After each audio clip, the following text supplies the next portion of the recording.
Greatest rivalry in atomweight history as champion Alesha Zappitella looks to defend her crown when she faces off with Jéssica Delboni for the second time. For Michigan's half pint, Alesha Zappitella closed out 2020 in golden fashion, defeating Ashley Cummins. The submission victory showed the world that she was the undisputed queen atop the 105-pound division. However, 2021 saw the return of a Brazilian who believed her time was now. While Jéssica Delboni was an underdog in her championship fight against Zappitella, you wouldn't know that by her performance. And after 25 minutes, many felt that she was the new champion. However, it was Zappitella who had her hand raised, leaving Delboni wondering what more she needed to do. Then, opportunity knocked. The Phoenix tournament gave 8 atomweights the opportunity to win 3 fights on one night, securing a title shot. In dramatic fashion, Jéssica Delboni answered that call, proving that she deserved another crack at the crown. Tonight, they run it back as both athletes look to leave no doubt. Live from Fight Church in Kansas City's Pal Gym, this is Invicta FC 45, Zappitella versus Delboni 2.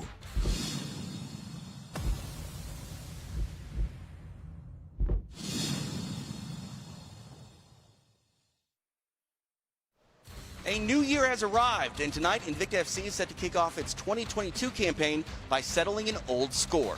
The Phoenix is back inside Fight Church. Kansas City's Pal Gym is set to host an exciting night of MMA action that will culminate with an atomweight championship bout. Live from Kansas City, it's Invicta FC 45, Zappitella versus Delboni 2. Hey everybody, I'm TJ DeSantis. Thanks for joining us tonight for Invicta Fighting Championships. There's an old saying that sometimes truth is stranger than fiction, and the truth about the rivalry between Alesha Zappitella and Jéssica Delboni is you couldn't write a story this good if you tried, and tonight it is set to unfold its next chapter before your very eyes. Here to break it down with me, the staple of this Invicta FC commentary team, and it's Julie Kedzie. Julie, I look at Alesha Zappitella, Jéssica Delboni, the rematch, and it might just be the greatest atomweight rivalry in history. Well, I tend to agree with you, TJ. You know, the Invicta atomweight belt has had its fair share of drama, but Alesha Zappitella's split decision victory over Jéssica Delboni last May has sparked a hostility between those two fighters that has turned into full-blown rage. They can't stand each other, TJ. Yeah, you could feel it when they're in the same room together. There's so much tension there. And, you know, both of them walked out of that cage in May thinking that they were the champion, but Alesha Zappitella retained the belt. Now, Jéssica Delboni has antagonized her continuously by referring to herself as the champion. So tonight, we will see who walks out of the cage wearing the belt as the atomweight champion of the world. Yeah, both of these athletes are looking to really claim that championship status because of the controversy going back to that first meeting in May of last year. For Alesha Zappitella, she wants to successfully defend her championship, but she wants to make a statement in doing so. And like you said, Jéssica Delboni, she believes she is a champion.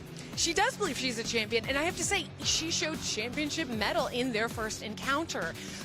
Out of 13 takedown attempts that Zappitella tried on her, Delboni was able to defend them extremely well, and she was able to hit Zappitella quite well off the break.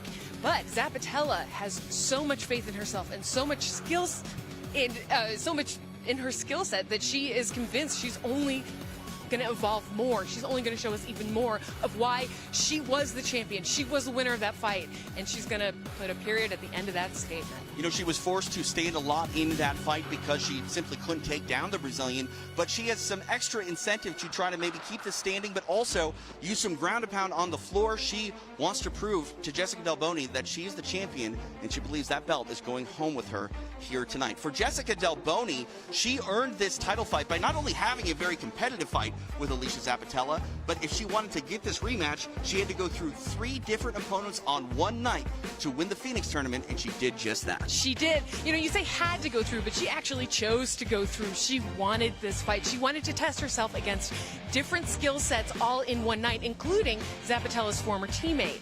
It was an incredible night of fights that we got to call the Phoenix tournament, and I have to say, Zappitella's got her hands full because the Jéssica Delboni we saw on display that night was so versatile, so good, and so composed.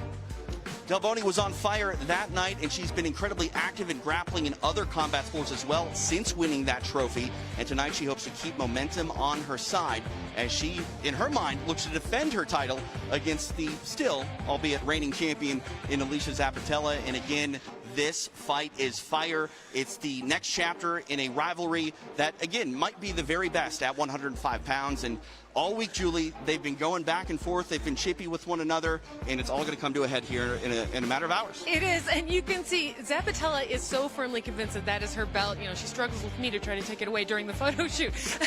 Honestly, she has so much faith in herself, and she's worked really hard this camp on her striking, on so many aspects of improving her game, of seeking out new people to train with. She says she is ready, and she said the difference between her and Delboni is she didn't have to fight a whole bunch of times. She's obsessed with one fighter. For more information on tonight's fights, here's Taryn Temple.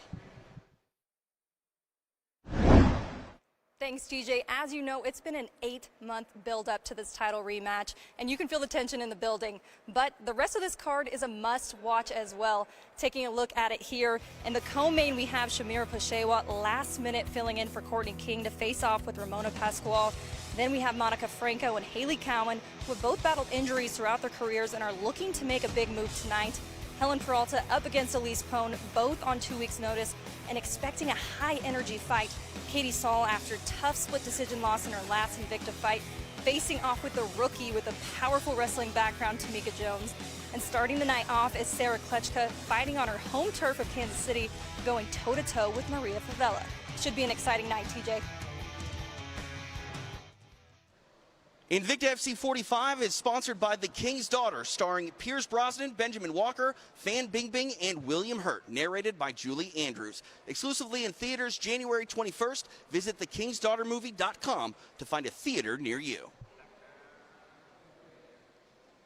I think I saw it. No other net!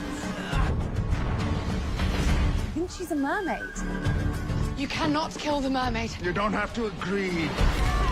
You have to obey. For all France. The creature must be sacrificed to transfer its eternal life. The mermaid must escape the king. Please help me. Stop them! The King's Daughter, rated PG.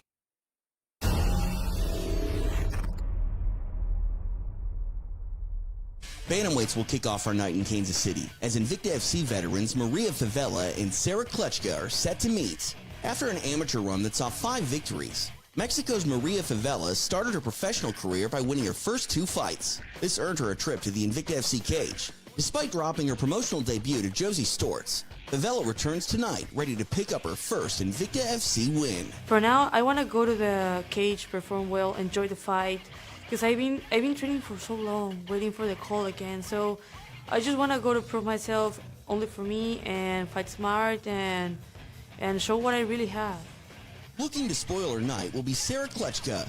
Making her 4th walk to the Invicta FC cage, Klechka returns after moving her training camp to Glory MMA. Victorious in her promotional debut, when she defeated Amber Lenore, Klechka came up short in decision losses to Brittany Victoria and former Invicta FC title challenger, Lisa Verzosa. Tonight, she hopes to return to her winning ways. I honestly don't know too much about my opponent. I did get this fight kind of a last-minute call for me a few weeks out. I gave the name to my coach and had him look her up, and we just formed a game plan off of that. Coming up next, it's Klechka taking on Maria Favela. You're watching Invicta Fighting Championships.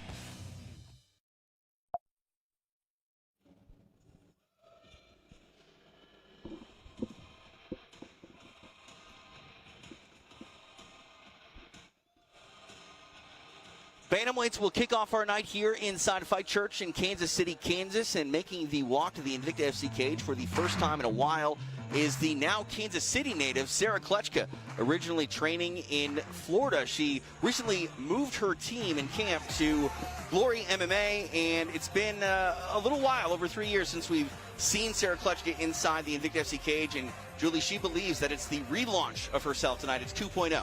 2.0. You know, it's funny. Her nickname, Chucky, I've always found very funny. And the humor she takes with that, I just love. And it's, you know, it's Chucky 2.0, I think, is the proper way. Right. In theaters, they call it the Bride of Chucky, but that's not exactly what this is. This is the rebirth. Pride of Chucky. I like that. I like the Pride of Chucky. And that's what Klechka talked about. You know, with this new camp and Glory, it really forced her to evolve. You get different looks at gyms, and you can really become a completely different fighter in a short amount of time when you relocate. That's true. And she was very honest about how uncomfortable it was for her to make this transition transition. I mean, moving from sunny Florida to Missouri, I can understand. I love Missouri, but there's climate difference, there's attitude difference, being in an entirely new gym and having to acclimate there. She's gone under a lot of changes, and she really believes that, as she likes to put it, she's going to be pulling the trigger faster. Right. She said that she's a little bit tentative in her, earlier Invicta fights. Needs to, as you said, pull that trigger, and she felt she could do so tonight. Show off some of her striking skills that she's really honed after this relocation to Glory MMA. Chucky is back. Sarah Klechka hopes to reintroduce herself here tonight in Kansas City.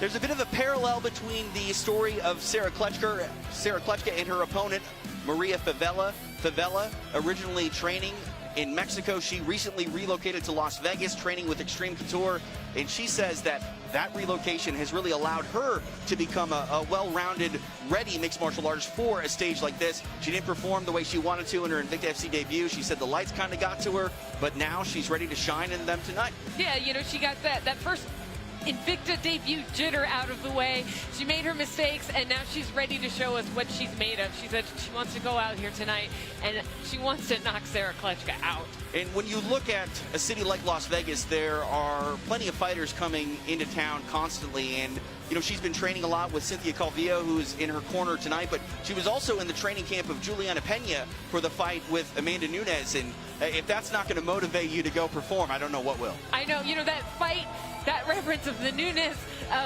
Juliana fight, it inspired so many fighters on this cage, just to see that when the odds are stacked against you, but you believe in yourself that much that you're going to do well. But she actually trained with Pena, and she said she learned so much from the camp, and she learned about her own toughness. Yeah, and she said she also learned a lot about being a fighter away from the cage, not to forget that you're a human being and you need to take care of yourself, not only in the gym but outside of the gym. And she really wants to show that she's a well-rounded fighter here tonight. She didn't feel like she proved that in her debut, and that's something that doesn't sit right with athletes when they don't perform the way they want to in their debut.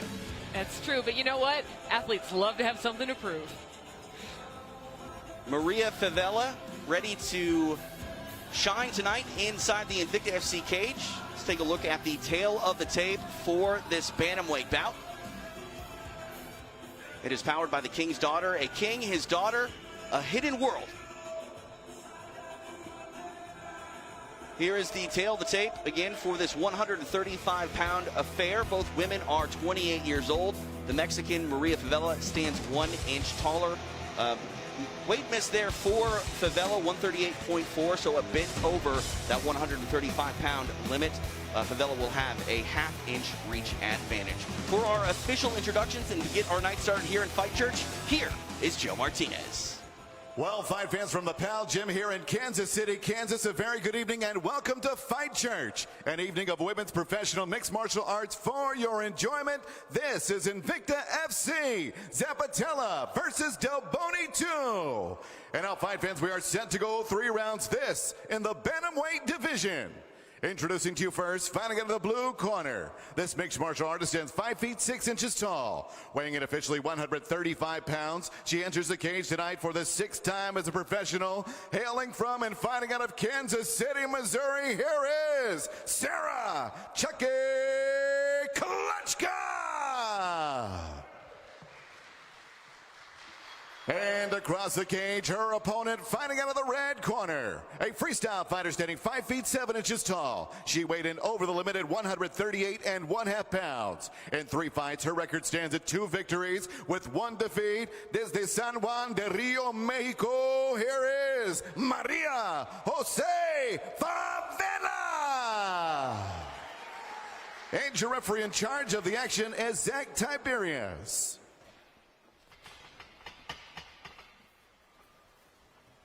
Zach Tiberius getting this opening assignment of Invicta FC 45. TJ DeSantis, Julie Kedzie, live from Fight Church, Kansas City's PAL Gym, and we are underway. Klechka pawing that jab here early, trying to fire a kick. Klechka talked about wanting to fight with this open scoring format. She had not been able to do that in her previous Invicta fight, so obviously she'd like to maybe take care of it in the first round and leave the judges out of it, but it's always interesting to see how fighters get excited for that new opportunity because it's not available everywhere. It's not. It's a Kansas thing, and I'm excited by it just watching. I think it's really changed the kind of, I don't know, the environment here.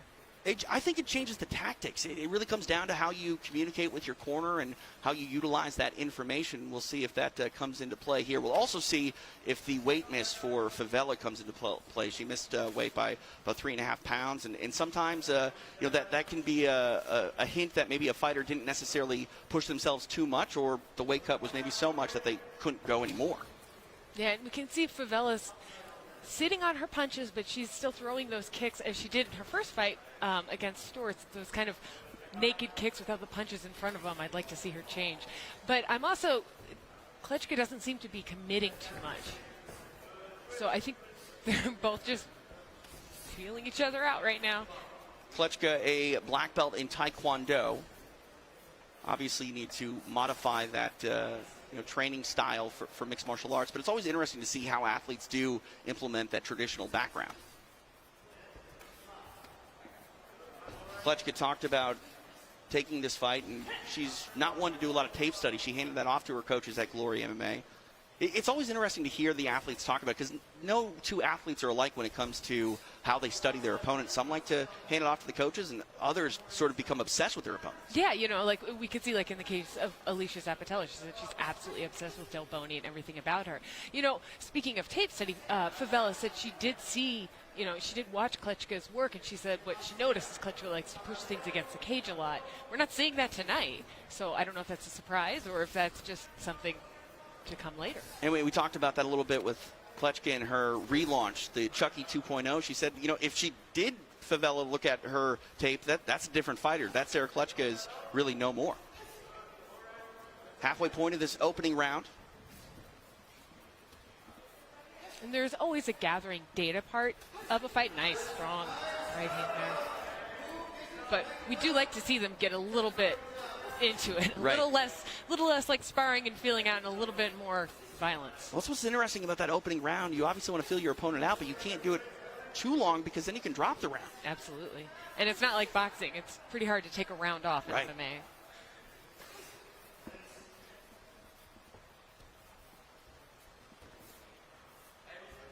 You see the feinting here and the footwork of Favela starting to pick up a little bit. Now Klechka comes forward. Yeah, I think Favela knows she's going to have success moving to the right. But Klechka does like to lead with that left hook a lot.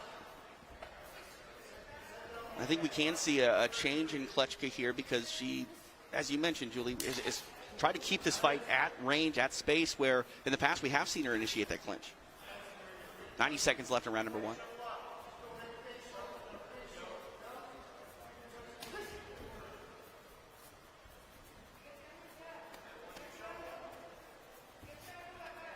And if you kind of look at the front leg of Sarah Klechka, the way her toes of her left foot are tilted in a little bit, that can be very useful for those flipping Taekwondo kicks, which she's able to do. It makes it very fast. It's a good angle to hit from, but it does expose her to some leg kicks. Spinning attack there by Klechka. Under a minute remaining here in round number 1.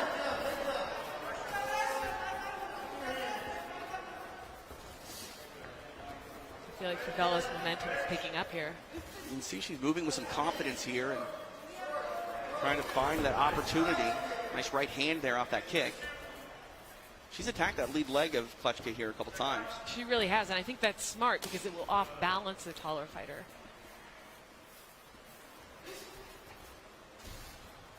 I mean, Favela was very firm in her convictions. She was going to knock out Sarah Klechka. Mentioned she really wanted to make a statement after, maybe losing out to the Invicta nerves in her debut a little bit, and it would say a lot if she were able to get a strong stoppage here, but 10 seconds remain here in round number 1. I think Klechka's length, especially the length of her jab, could cause Favela problems. It's definitely going to be a timing thing. 5 minutes in the books here between these athletes. Sarah Klechka, Maria Favela. have a chance to take a seat and see how the judges scored that round. Again, in Kansas, open scoring is available to the athletes in corners, and we'll see what the adjustments are made. I like the movement by Maria Favela in that round. We saw her gain some more confidence and also attack that lead leg of Sarah Kleczka. She did. I liked, she was hitting it to the inside, she was hitting it to the outside. Again, put punches in front of those kicks, put punches after those kicks. You really want to not, you know, you don't want to just kick out there and leave yourself open, but she's doing a very nice job of landing with them. And as they're collecting the scores, you got to wonder if Kleczka, you know, what she's thinking. Did she win that round or not? You know, what adjustments she's going to make.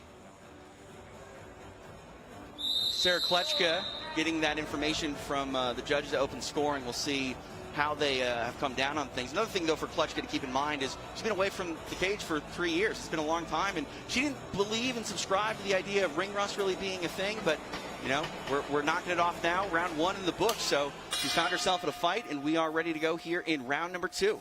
You can see she's pumping that jab. I think she's got some fire now. And the judges giving her some extra motivation here as Favela takes the round on all 3 of the judges' scorecards to start this bout. Big looping left hand by Favela.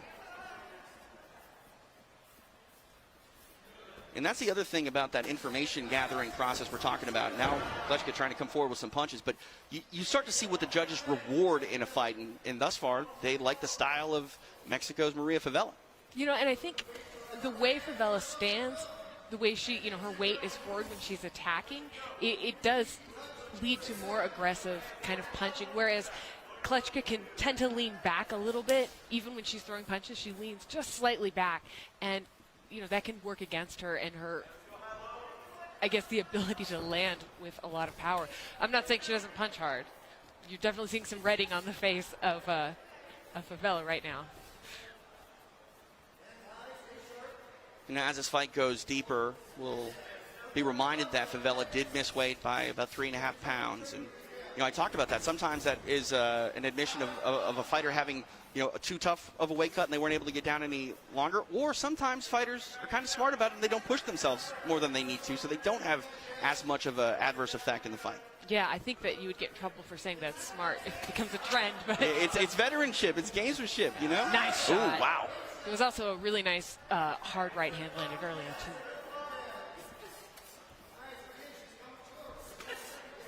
You can see Kleczka's really starting to commit harder to her right hand.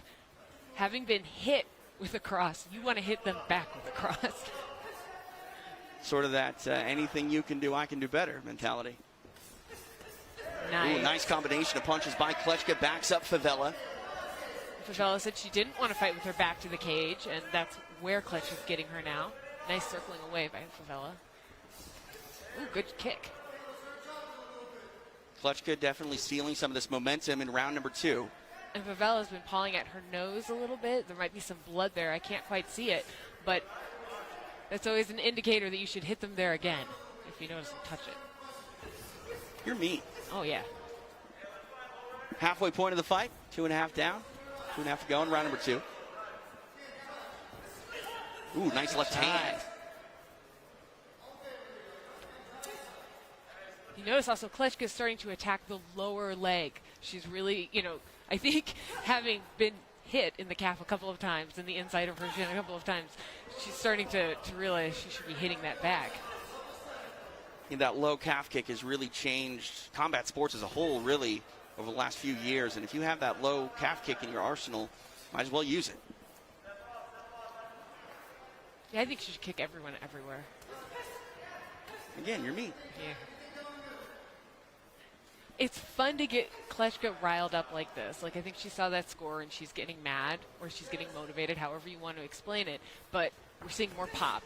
And I think that's important. That's the sort of biggest benefit with open scoring is you push the fight as judges. You reward the athletes, and when they have that information, they can make the proper adjustments and you know, turn it up when they need to. Nice slip there. We talk about the momentum sort of going in the way here of Sarah Kleczka in the second round, but Favela is still very much fighting. She's not landing exactly the way she wanted to, but definitely still very much in this fight. Oh, yeah, she's landed some hard shots. So she had a nice hard right hand, and I do like the way she switches stances, and she'll fight southpaw in certain exchanges. Again, attacking that lead leg of Klechka.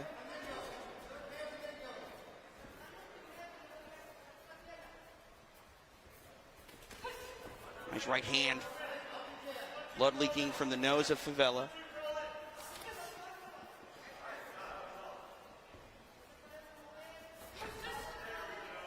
Now really picking her shots is Klechka. Nice kick again, finds a home. Yeah, that timing was on.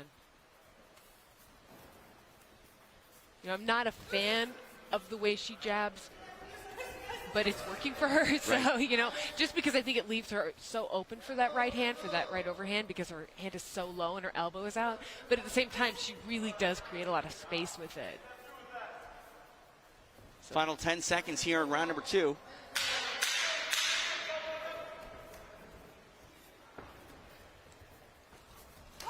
Nice. 10 minutes in the books between these two athletes. We are headed to round number 3. Sarah Klechka went back to her corner after round number 1, found herself down, and she very much put herself back in this fight. She did, and up until you heard the round being over, she was in it. You know, I know sometimes you see somebody block a kick to the face, but still, you know, when that kick lands even on their hand, that can hurt. You can break your quite a bit. arm that way. Yeah, and she had that was a really nice roundhouse kick to the face at the end. Yeah, no, 100%. It's funny. This is a sport where you can successfully defend a technique, and it can still break you. Yeah, I was like, TJ, can't disagree with that. So we're seeing the scores now. So it's 19-19, it looks like, on judges 1 and 2. So 19-19 on 2 of the judges, 20-18 on the third. So for Maria Favela, she has 1 judge's scorecard already in hand. So can't really be confident, though, when you have those other 2 split. So a lot on the line here in this third and final round. Absolutely. We'll see what happens here as we talk about momentum being such an important thing in a fight. I think the momentum may lie with Sarah Klechka at the end of round number 2. We'll see if Favela can shift that, because I got a feeling, though, 5 minutes, this one might be far from over, though. There's the official scorecards. Again, Kansas, the only commission here in the country doing this open scoring. Started with Invicta and continues tonight here inside Fight Church. Yeah, sorry to talk over you. We see that Klechka was pulling in almost for trying to get into a clinch exchange. You know, a lot at stake here in this third and final round. I wonder if Sarah Klechka will go back to her old style and maybe try to slow this fight down, get it into a clinch, and you know, solidify the position. If she does that here, she may just win the fight. But we've seen her want to push the pace. She said she wanted to pull the trigger, and she's done that here thus far as we are in this third and final round. She has. And you can see how much Favela wants to knock her out with that right hand. Like, she's trying to time it over the jab. She's landed it quite a few times. Hasn't quite hit the button completely yet for the knockout, but she's still seeking that opening. And I think going back to the leg of Sarah Klechka, the inside leg kick especially, will open that up for her again.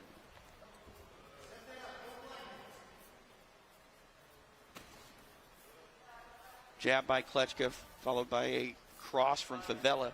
Favela has switched up her stances a little bit, going southpaw and orthodox.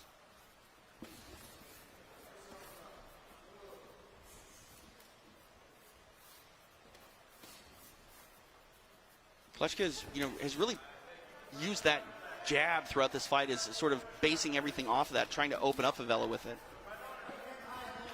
Appreciate you watching tonight all over the world. You can check in on Twitter.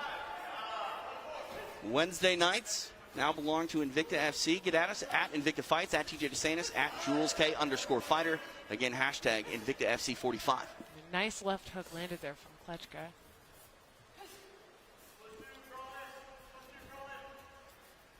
You can see that jab. It's, not really allowing Favela to come close when she's throwing her strike. She's not able to find that range that she had in, say, round number 1. It's true. I do admire the way she's able to exit out on angles, though. She doesn't want to be at the end of one of those kicks. Again, that kick on display from Klechka. I mean, it's really seamless the way she throws it. She throws it with minimal effort, but it lands very hard. Again, missing with that left is Favela.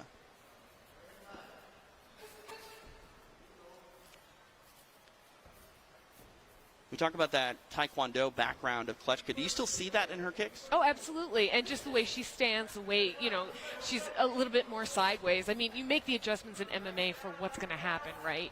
You have to throw a right hand with your right hip, able to, you know, you have to have that, ooh, nice, wow. Nice. I'll stop talking about Taekwondo and start talking about punching. We're getting it right here. My goodness. Maria Favela and Sarah Klechka putting on a war here in round number 3. A lot on the line. 2 judges have this fight even. One already siding with Maria Favela.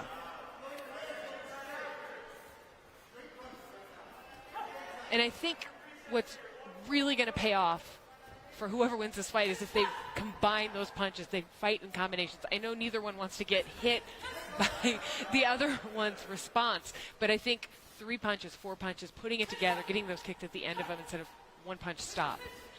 And that's the thing, too. In really close fights, sometimes volume speaks to judges. Even if it's not necessarily the most effective, just output tends to win fights that are really close. Yeah, and output creates openings for knockouts. Nice. Nice right hand finds a home there for Favela. She's a little off balance. Nice there. Yeah, Klechka able to respond in kind. These athletes going at it. Less than a minute remains.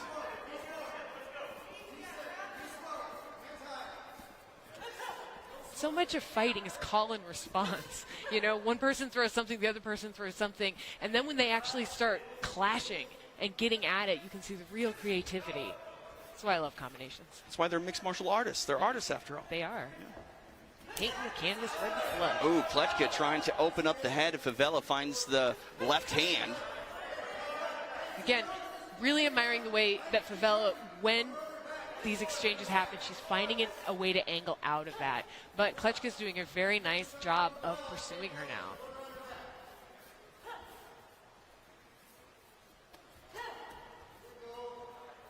Final 10 seconds left in this fight. Sarah Klechka, Maria Favela. Klechka's like, yep, I'm grappling. That's it. We're on the cage. 15 minutes in the books. We'll see how the judges will tally their 10s and 9s, but a really competitive fight nonetheless, and a great way to kick off our night here in Kansas City. It was, and it was very good matchmaking for bantamweight. It's good to see them at this level really push each other and exploit each other's weaknesses. You know, a lot of this fight for both women was about reintroducing themselves in various ways, and for Klechka, she called it the relaunch. For Favela, she wanted to prove that she was more than she could show in her debut, and you know, no matter who wins this fight, I think we saw some skills on display from these athletes, and I'm going to be excited next time they fight. Oh, me too. And next time they fight each other too. Right, no, exactly. I think there's going to be a rematch of this one at some point. Both athletes confident, raising their hands over their head. We'll see how the judges will score it again. 2 judges had it even after 2 rounds. 1 judge having it for Favela both rounds, and so we know at least 1 judge is going to turn in a scorecard for Maria Favela. The other 2 hang in the balance. We could have a split decision. Really, any number of possibilities could take place here in this decision. Yeah. I have nothing to add to that, really. It's going to be interesting to see how that works and how Klechka feels after this fight about the open scoring. And we did see an evolution from her. She didn't pull the trigger maybe as much as she was aiming to, but she definitely pumped things up in the second and the third round. She really brought it. Right, and I think that, again, is a testament to open scoring. You see where you were at, and it's time to go, and she wins. So we'll see if it is enough. The judges have rendered their decision. It lies with Joe Martinez. Well, fight fans, after 3 rounds, we go to the judges' scorecards. Here are the totals. Judge Mildren has it 29-28 for Favela. Judge Graham, 29-28, Klechka. And Judge Sutherland scores it 29-28 for your winner by split decision, Sarah "Chucky" Klechka.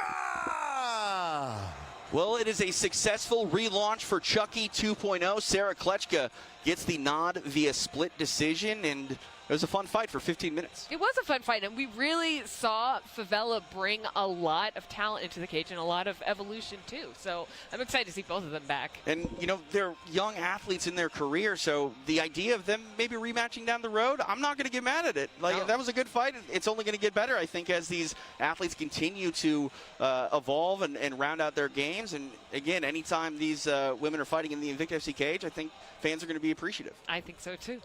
Let's take a look at the fight recap here and see how this one got to a split decision. Klechka taking on Maria Favela. Julie, walk us through. Well, you know, we saw Klechka was down on all 3 judges' scorecards in the first round. By the second round, she really started to pick it up, and you can see her jab really did a lot for her. I think this fight was a lot about her length. She threw great kicks. Of course, I'm not saying that right now, but they really got into each other's faces in a lot of these exchanges. And even when she was hit by Favela, she was ready to respond. At the end there, you see she just goes for broke, goes back into the old Klechka up against the cage. I'm going to knee you. I'm going to clinch you. I'm going to win this way. But I was excited to see what she brought us. Taryn Temple, tell us what's next as Invicta FC 45 rolls on here in Kansas City.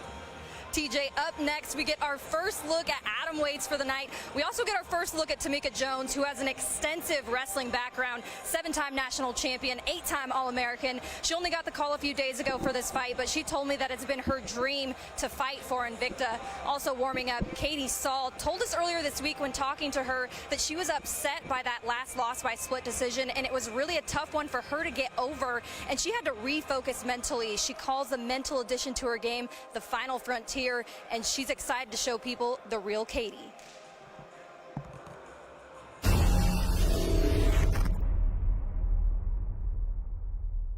Atomweights are on deck in Kansas City as Katie Saull takes the Invicta FC cage to take on promotional newcomer Tamika Jones. Making her 3rd Invicta FC appearance tonight will be Canada's Katie Saull. Training out of SPG Ireland in Dublin, Saull has yet to earn her first promotional victory. That said, the Queen of the North has proven to be a tough out, coming up short in 2 split decisions. Tonight, she hopes to keep the judges out of it when she looks for her first Invicta FC win.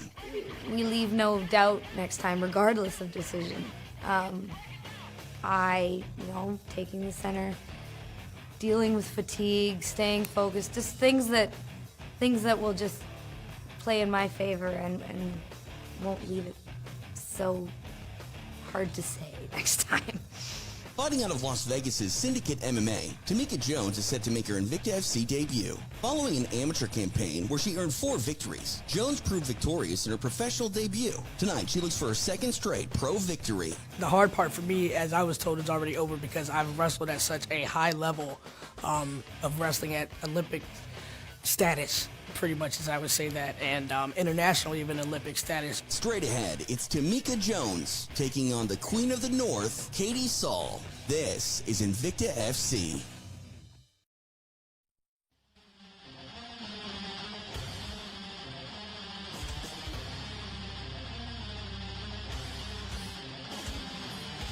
Fighting out of Las Vegas's Syndicate MMA, the Spider Monkey, Tamika Jones, makes her Invicta FC debut tonight in her 2nd professional bout. A high-level wrestler, has been a part of 3 nationally ranked teams, multiple-time All-American, and someone that, when you look at her, her whole life was about wrestling, and now it's all about mixed martial arts. And she said tonight, Julie, expect shots. I don't know if it's necessarily punishment and the punishing, type of shots with punches and elbows, or if it's that double leg shot. This woman is just like, she's a ball of fire, TJ. She is so intense, and she made absolutely, no excuses. I'm totally nervous. I'm totally wired. I took this on 2 days' notice. I'm freaking out here, but also I'm so happy to be an Invicta fighter finally. And we're talking about somebody who has credentials, like you said, a 7-time national champion, an 8-time All-American. This woman knows how to wrestle. Let's see if she can fight MMA. Yeah, and she said that too. She said, yes, while my stock and trade is wrestling, I'm more than a wrestler. I want to be more than a wrestler. She's a BJJ blue belt. We'll see if she, is someone that's looking to utilize multiple takedowns and maybe try to, make her opponent get up and down, or if she feels comfortable because she's fighting a brown belt tonight. So we'll see if she wants to put that BJJ belt, up to the test of Katie Saull's Brazilian Jiu-Jitsu brown belt. But only time will tell. Tamika Jones, the Spider Monkey, has arrived here at Invicta FC.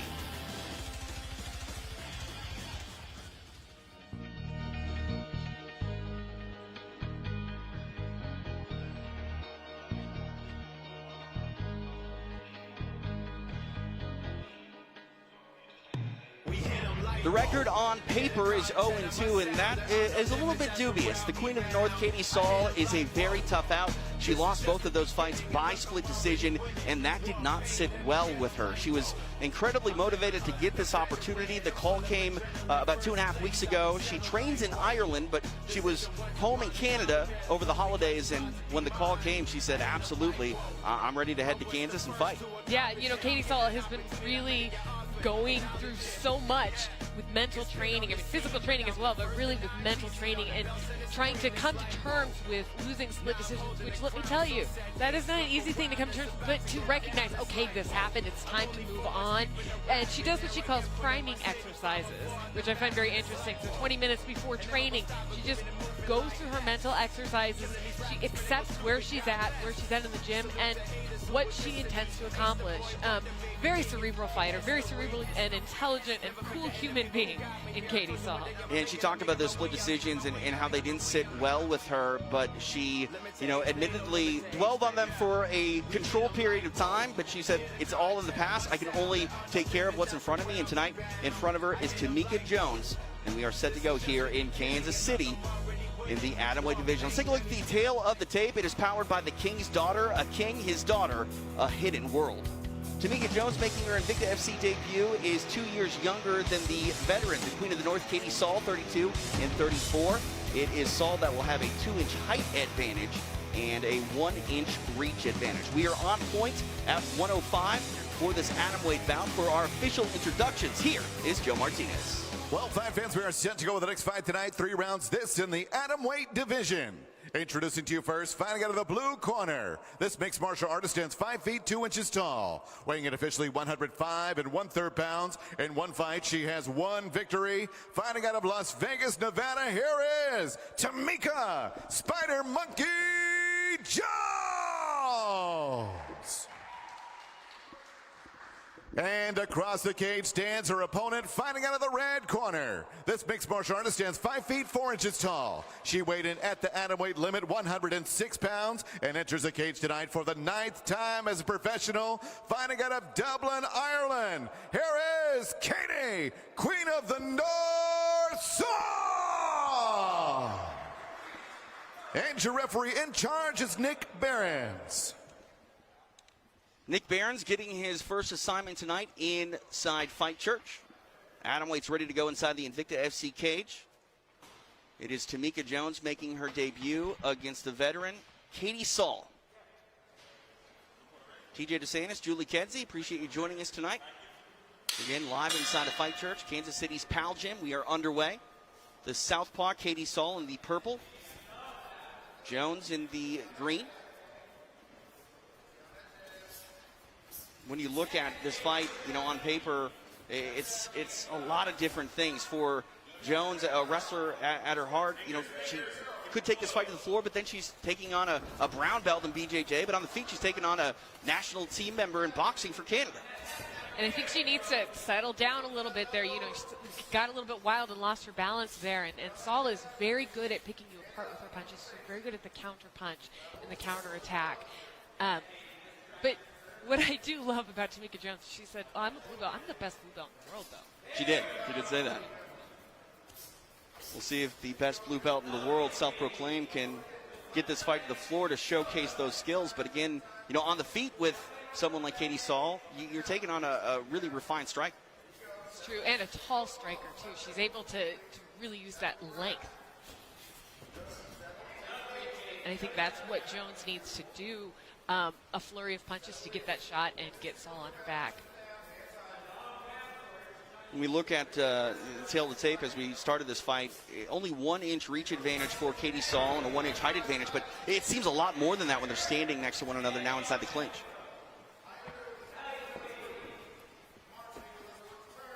Underhooks here, or over-under rather.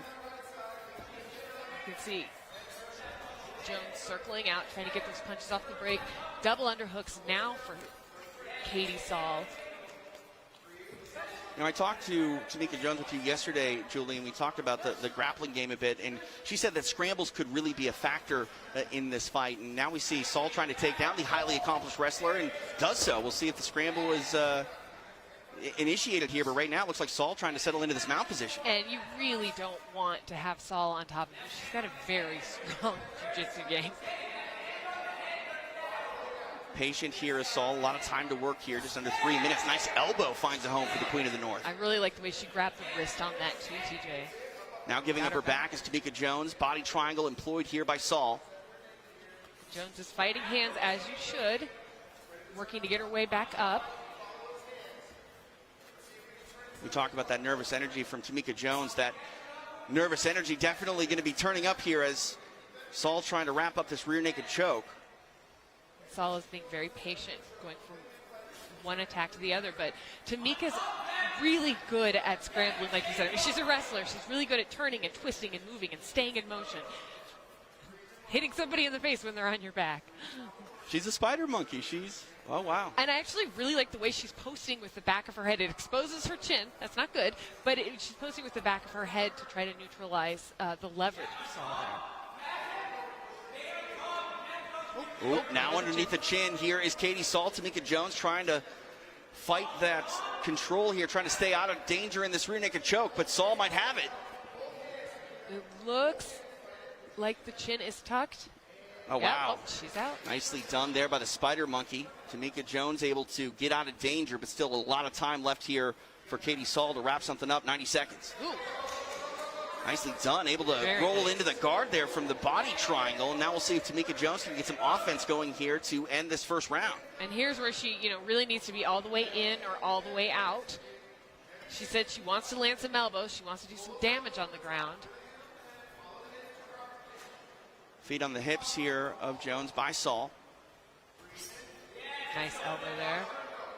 Jones is doing a good job with her hips, keeping them pushed. Well, actually, now they're not pushed up against. Excuse me. You got to believe that Jones has some sense of urgency here if she wants to try to steal this round, but now trying to steal the arm is Katie Saull. Great angle. Oh, man. Oh, arm is extended. Jones so close to tapping. Wow. I thought maybe she would almost tap the foot. Oh, my goodness. That arm definitely wrenched here, and Katie Saull trying to wrap up a submission victory here in round number 1. A lot of time, 30 seconds left. Oh, nice. Oh, there's the tap. It is done. Katie Saull gets a stoppage in round number 1. Upset about some split decision losses. There's no decision to be made about that. That is a submission victory. And wow, Tamika Jones definitely tougher hanging out in that armbar as long as she did, but Katie Saull is going to take that home with her no matter what. Oh yeah, and that for Katie Saull I think means so much to get that finish in the first round, to really redeem herself. And you can see she had the arm extended, she had it tight, but sometimes it takes a little bit of twisting of the wrist, of turning it over and preventing them from being able to hitchhike out. And I love the way she tucked it under her armpit and then really went for the extension there. Lovely transition, good patience, and you have to have patience with the wrestler because they will fight every second. No, 100%. And, someone that is a high level of a wrestler, as Tamika Jones is, you have to be hard-headed and, very stubborn. And she was very stubborn. She didn't want to lose that fight by any means. It was willing to sacrifice the arm, but you can only hang out in a position like that with a high-level brown belt like Katie Saull for so long. For the official time of the stoppage, here is Joe Martinez. Ladies and gentlemen, the end comes officially 4 minutes, 30 seconds. Round number 1, submission by armbar for your winner, the Queen of the North, Katie Saull. Katie Saull able to get it done by submission tonight, handing Tamika Jones the first loss of her professional career.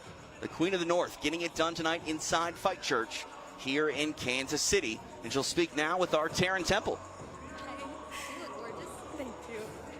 Katie, you were upset about a couple of those split decisions. This time, no decision to be made. You got it done. How good does that feel? It felt kind of amazing. It's been a go. I'll be honest, trying to finish submissions like that and it not coming on, you have to be ready for the fatigue that sets in the following round. So I was aware of it when I was switching the arm to the other hip. I was like, if we don't get this, we're gonna have to stay sharp on the feet because this girl's tough. But I did it, so. You've talked a lot about your mental journey to get here. How much do you feel that affected your performance tonight, and how much did that help you? It was everything. She was landing some shots when I was landing shots, and I usually get a little pissed at myself, and it wasn't. I was like, nope.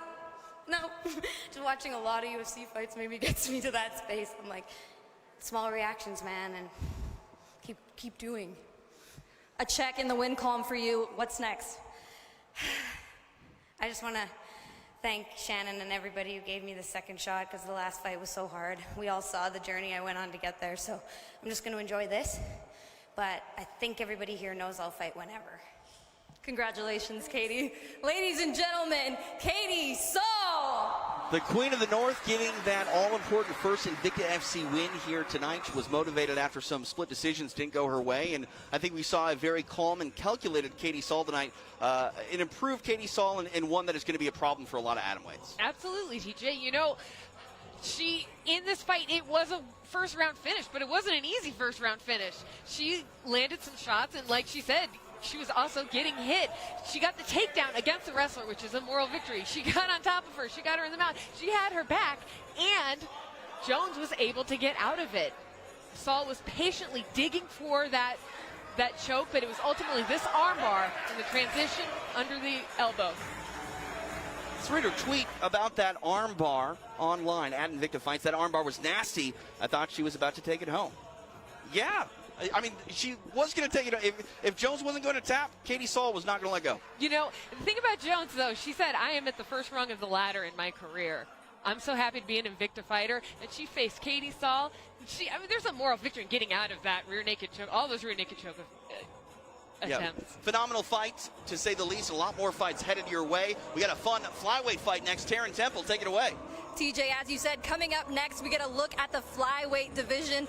Elise Pone, in her second fight with the promotion, told us that what she learned from that first fight was to try to treat it like any other fight and not let the environment intimidate her. Her opponent, Helen Peralta, taking this fight on a couple weeks' notice. But for her, as you know, TJ, that's nothing. Not long ago, she took a fight on a day's notice and cut weight on the drive down. This is her second fight at 125, and she said that she has a lot more energy as a flyweight.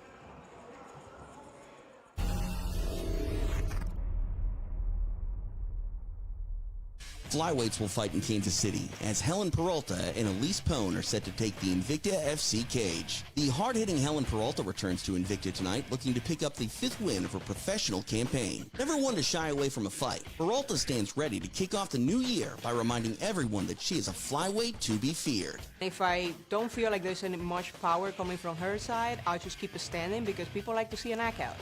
If I feel like just having the best of me on the feet, then I'll put it on her ass. You know, just kind of go for what's available for me at any opportunity that I can get to make the fight go my way. Because in the end, it's about winning.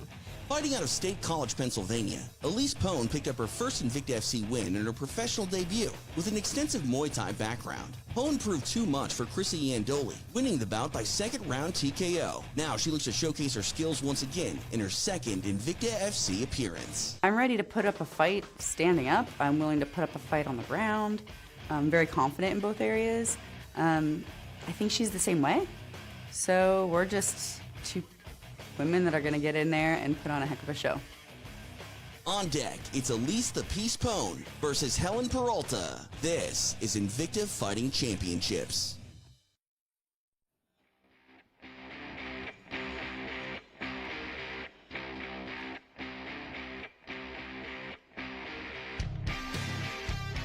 Elise Pone making the walk to the Invicta FC cage for the second time in her professional career. She has an extensive background in Muay Thai and has that Brazilian Jiu-Jitsu purple belt. Wearing the gi tonight, making the walk, and we'll see if this is going to be a Brazilian Jiu-Jitsu match. If Helen Peralta has anything to say about it, probably not. Peralta likes to stand on the feet and trade, but Elise Pone also very talented there as well. We saw that in her first fight against Chrissy Andoli, where she got a TKO. She is, and you know, Elise Pone is known for her Muay Thai. She has several titles, and so I'm wondering if she's making a statement to us also by wearing her gi, wearing her purple belt, letting us know that, you know, she comes from wrestling, combat submission wrestling, jiu-jitsu. You know, she does all of it. It is MMA.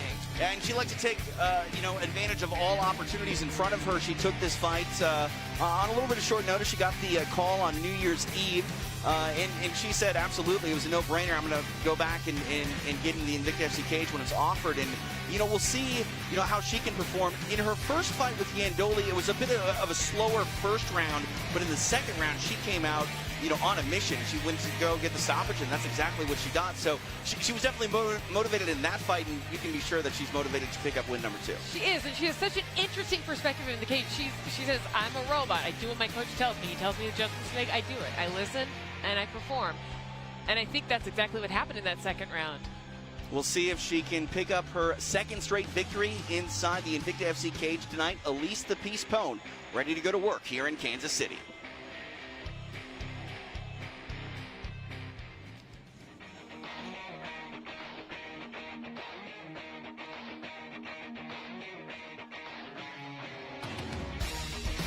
I love all the personalities of our athletes here at Invicta FC, and one personality that commands your attention when she's in the room is the hard-hitting Helen Peralta. This woman speaks in sound bites and does not mince her words. She went right after Elise Pone in our conversation, saying that first round where Elise was maybe inactive, she wasn't impressed. She thinks that she's going to turn up the volume, and she believes that she's going to prove who the real fighter is in this fight, and she believes that that name is Helen Peralta. She wants to put on a show here. I mean, you said it, TJ. She is a walking soundbite. Every interview with her is a delight, and it's a delight to watch her fight. She goes out there and she says, yeah, I throw haymakers. I like haymakers. I like to be exciting on my feet. I can wrestle, too. I know jiu-jitsu, too. But I want an exciting fight. And she wants to spice up this flyweight division as well. Her second fight tonight here at 125. And as I mentioned, she's a flyweight to be feared. Helen Peralta looks to put on a show inside Fight Church. Let's take a look at the tail of the tape. It is brought to us by The King's Daughter. A king, his daughter, a hidden world. Check it out in theaters on January 21st. Elise Pone, 36 years old, 3 years the elder of Helen Peralta. It is Pone that stands 3 inches taller. Both women came on weight at the 125-pound limit. Helen Peralta utilizing that 1 pound allowance. It is Elise Pone that has a sizable reach advantage. We'll see if she calls upon that in that fight. We call upon Joe Martinez for our official introductions. And all fight fans, we are set to go with the next fight tonight. 3 rounds, this in the flyweight division.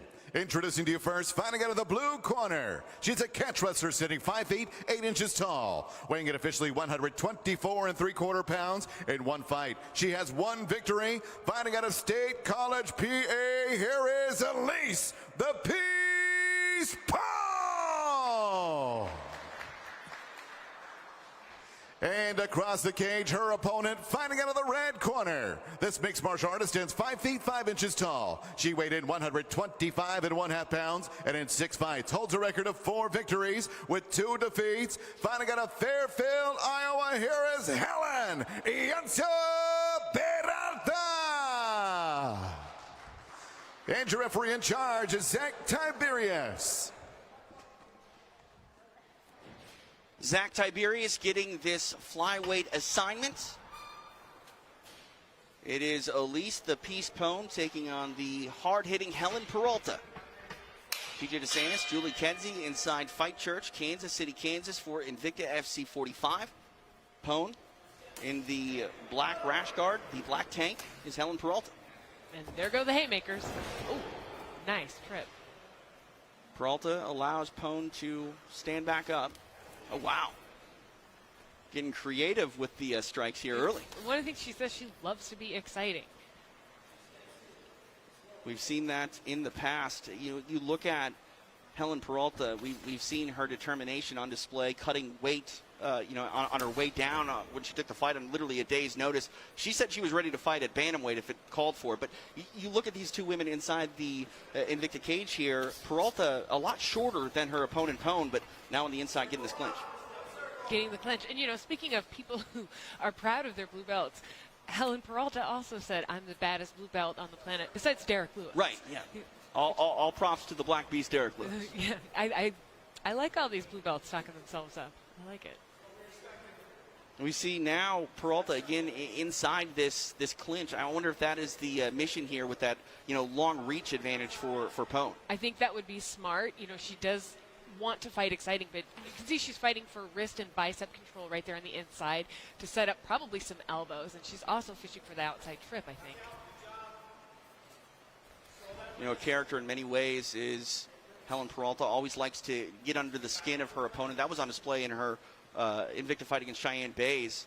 which was a really big statement win for Peralta. There was some bad blood there. I actually think that Peralta was able to utilize the mental game to get under the skin of Bays and cause that fight to go the way that it went. But for the most part, she didn't have too many bad things to say about Elise Pone, but she definitely said she was going to bring the fight. Yes, she did, and she is bringing the fight. I mean, she's doing a nice job of controlling, of keeping things tight. Pone is on the defense. Nice takedown there by Peralta. She hasn't been able to completely secure this position, but going to work with the right hands. Yeah, and I love the way she's using her head. I love the way she's just slamming that hand in there, Pone too. in some trouble here. Yeah, those strikes are adding up. They're not light strikes, and there's a lot of them.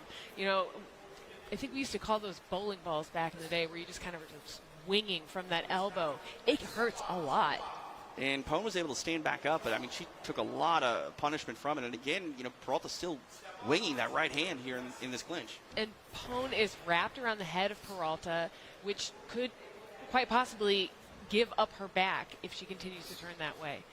Controlling that left arm here in this clinch as well is Peralta. Goes to the body with a couple of knees.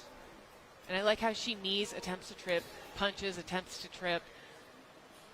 Really staying very active. I think Pone is looking for a way to push her away, definitely push on the hips and get off of the cage. Good turn, but she's got to watch reaching over the head unless you have that beautiful trip. Appreciate everyone getting involved on Twitter tonight. I mean, this is going to be violent? Absolutely. When Helen Peralta is going to work, that is exactly the sentiment, and we'll see if she can try to make something happen here. A little over 90 seconds remain in round number 1. Dragging Pone back to the floor is Peralta. And she's half on her back. You can see she's got her left hook in. Pone is doing a good job of trying to use the cage to prevent Peralta getting fully on her back. We know that Peralta has a ton of power and is one to mix it up, but she's fighting really smart here. She's still being violent, but she's being calculated with her violence. Calculated, but that swagger, like she's looking at her work and knowing what's going to happen. And even though, like I said, she's hitting the hand, she's getting through. I mean, these are shots that most fighters, when they throw, they don't throw with fight-ending intentions. That's what Helen Peralta's doing. Nice knee on the stand-up here by Pone, but Pone able to slow this one down a little bit, see if she can get this fight going her way here in this final minute. Helen Peralta has been in control all the way here thus far. And one of the nice things that we saw in that exchange earlier was that Peralta kept control of the wrist almost the entire time. And you can see Pone again wrapped over the head. I have to change my angle here, but look at the way Pone is fighting for inside control in the bicep. That was a smart thing to do, and Peralta immediately went back to that underhook. And Peralta really relentless with her pressure here inside this clinch, and it's just got to be frustrating fighting her because she bullies you in a way that not too many fighters bring that sort of aggressive output quite the way she does. It's true. She really loves to hit people. 5 minutes in the books here between these flyweights. Helen Peralta setting the tone here in round number 1. They go back to her corner, and now is the time for Elise Pone, who said, I really respond well to direction. She's definitely going to get that from her coaches here, and we'll see what kind of adjustments she can make. But adjustments are going to have to be made because Helen Peralta is fighting her style of fight. She is fighting her style of fight. She's bullying, she's throwing her haymakers, and she's also doing a great job of controlling the clinch battle. We saw 2 takedowns off her. We also saw her wrap Pone up and keep control of her and keep Pone on the defense almost the whole time. What I really admire also is Peralta's doing a nice job with her legs and her balance and making little adjustments so that even when Pone is getting back up to her feet, she's stepping out in order to get to a position where she can swing. I mean, we're watching her staying in one position and swing right there, get those little bowling balls in. But you see her adjust her legs. I think that's super, super important in these clinch battles. Headed to round number 2. TJ DeSantis, Julie Kedzie, watching flyweights Helen Peralta and Elise the Peace Pone inside the Invicta FC cage. Appreciate you joining us tonight on our new night of Wednesday in a 10-8 round across the board for Helen Peralta. That is a statement. But it was in the second round against Chrissy Yandoli. Against Yandoli that Pone really picked it up. A lot harder to get the fight going in the second round after dropping a 10-8. But, Elise Pone, very game. While this is only her second pro MMA fight, extensive experience in combat sports. And we'll see if she can call upon that experience to change the pace of this fight here in round number 2. But again, looking at Helen Peralta able to get this clinch. Now Pone trying to get that plum clinch, but is drugged to the floor for her efforts. Yeah, and that's the problem is you really have to have hip space for that one. It can be a very good defense up against if your back is against the cage, but you need your hip free. Fighting to try to keep that right arm free is Pone, but Peralta able to pin it to the floor. And really, Peralta, she likes to trap a limb and then hit you real hard. She likes to be mean. She's gritty with it. And it's calculated meanness, right? Which is really fun to see. Saw your former Invicta FC champ Tanya Evinger in the house tonight. Helen Peralta has a style that reminds me of Tanya. Just drag your opponent through the mud and make him feel it, make him hurt. There's that haymaker, and she allowed Pone to get back up to her feet. I think, it's interesting if you watch the way she looks in a fight. She looks off center. She's very good at misdirecting. Nice to the body there on the inside by Peralta. Loving the wrist control. And I think, Pone wrapping her up, trying to keep her close, trying to get to a position where she can shift her hips and get off the cage. And it's prevented because of the way Peralta is able to pin her with her head, and she's able to really reach through and re-grab on those wrists.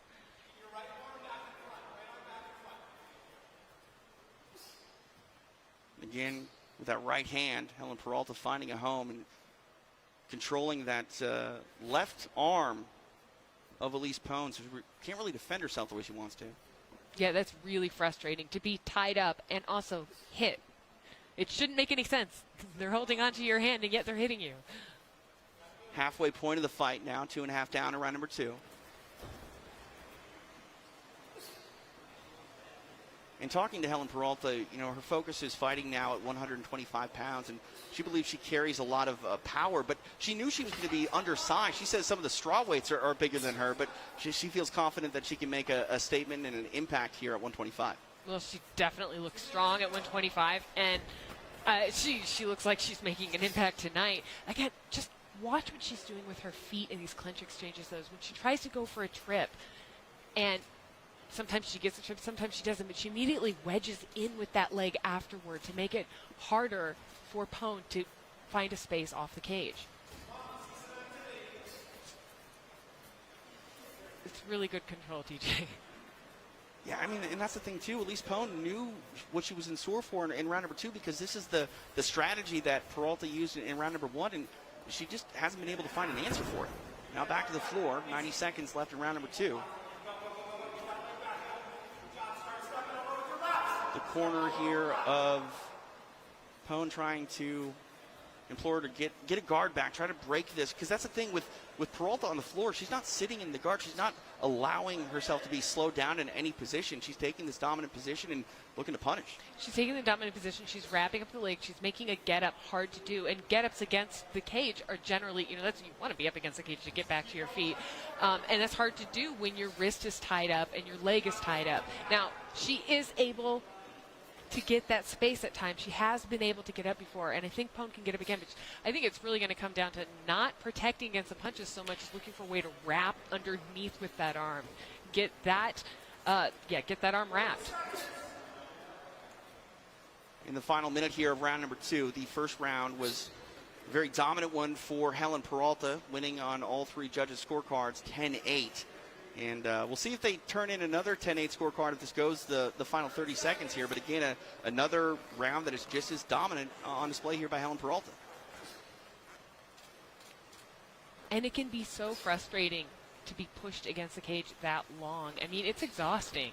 I love fighting against the cage. I love watching fights against the cage because of that, because it drains people. It's so technical. Nice turnout.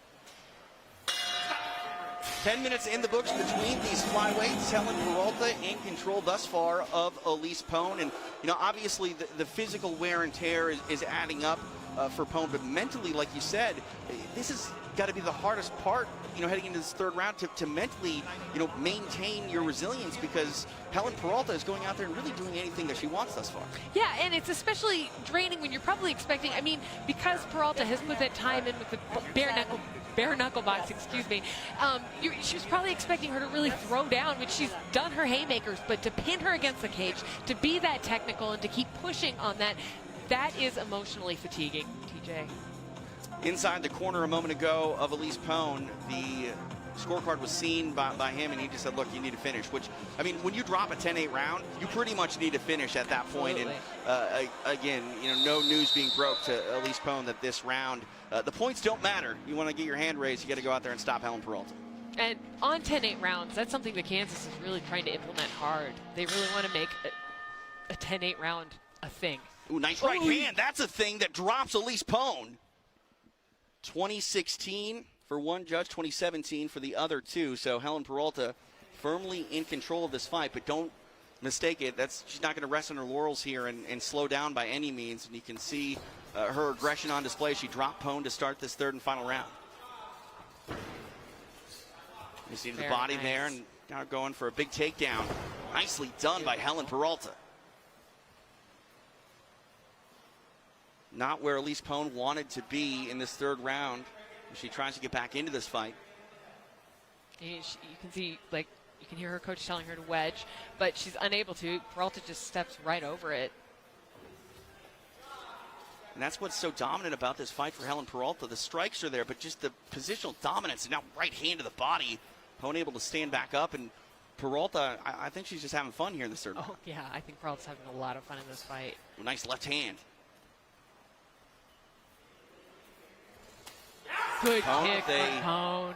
High kick showing that there's a lot more left in her game, and Peralta closes the distance back inside the clinch. And it's it's one of those things, you have that moment where you got that good strike, and then all of a sudden you're pinned up against the cage again. You're back where it's frustrating. We talk about that Muay Thai base of Elise Pone, while Peralta blocked that kick. A well-experienced Muay Thai fighter, it's like a baseball bat. Sure, you block it, doesn't hit you in the head, but as you mentioned earlier, Julie, it can really, hurt your opponent and break an arm at times. But right now, it's Helen Peralta that continues to try to break Elise Pone in this clinch.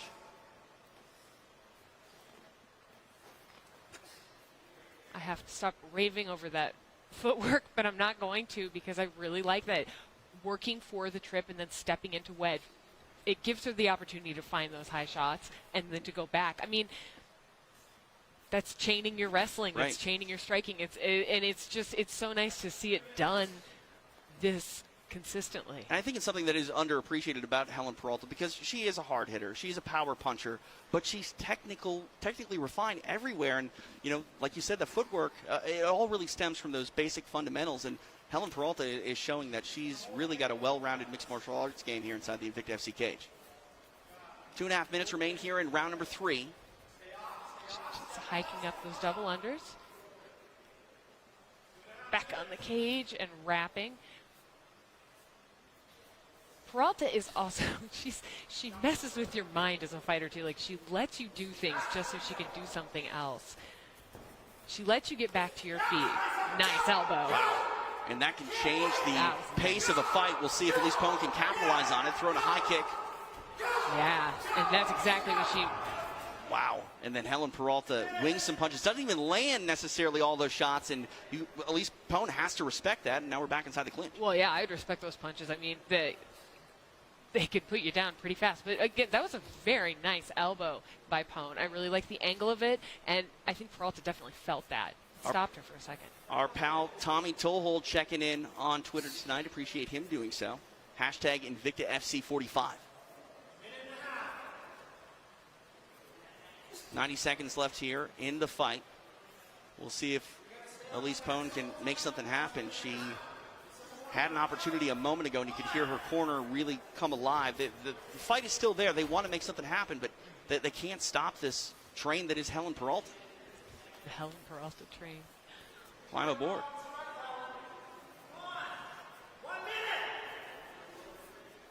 Now the question, when you see a very dominant fight like this is on the scorecards, has Peralta done enough to actually chase the finish, or is she, you know, proverbially playing with her opponent? I mean, I think she's trying to finish, but I don't think that's stopping her from playing with her opponent. I think you could do both. Nothing's absolutely certain in fighting. And she's trying to take her down. She's trying to finish her, but she's also having fun. Fighting can be really, really fun when you're dominating. I mean, you talk to Helen Peralta. She is in love with fighting to a very deep level. So if she ends up going another 30 seconds here and puts 15 minutes in the books, it's going to be 15 minutes that she enjoyed every second of. She's on her back, and you can see Pone turning in as she needs to do, but back to the cage. You know, it's just been such a frustrating position for Pone during this fight. Coming up on the final 10 seconds of this flyweight fight, Helen Peralta, Elise Pone.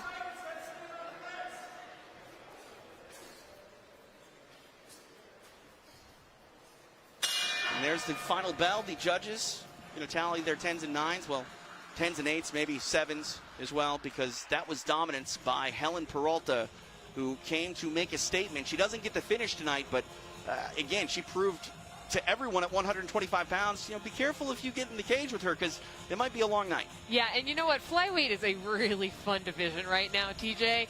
I think this is where Peralta belongs, and I'm really excited to see her make waves here. I think she definitely did this to make a statement.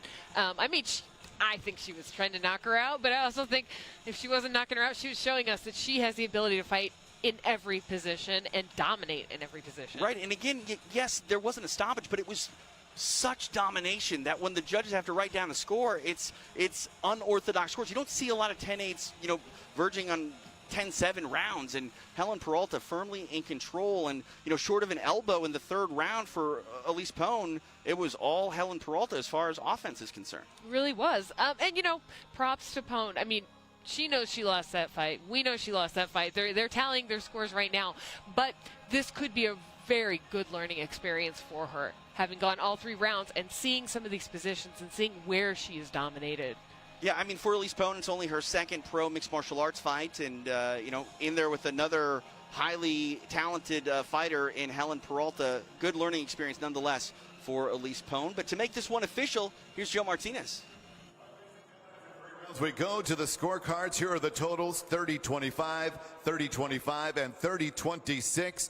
All for your winner by unanimous decision, Helen Peralta.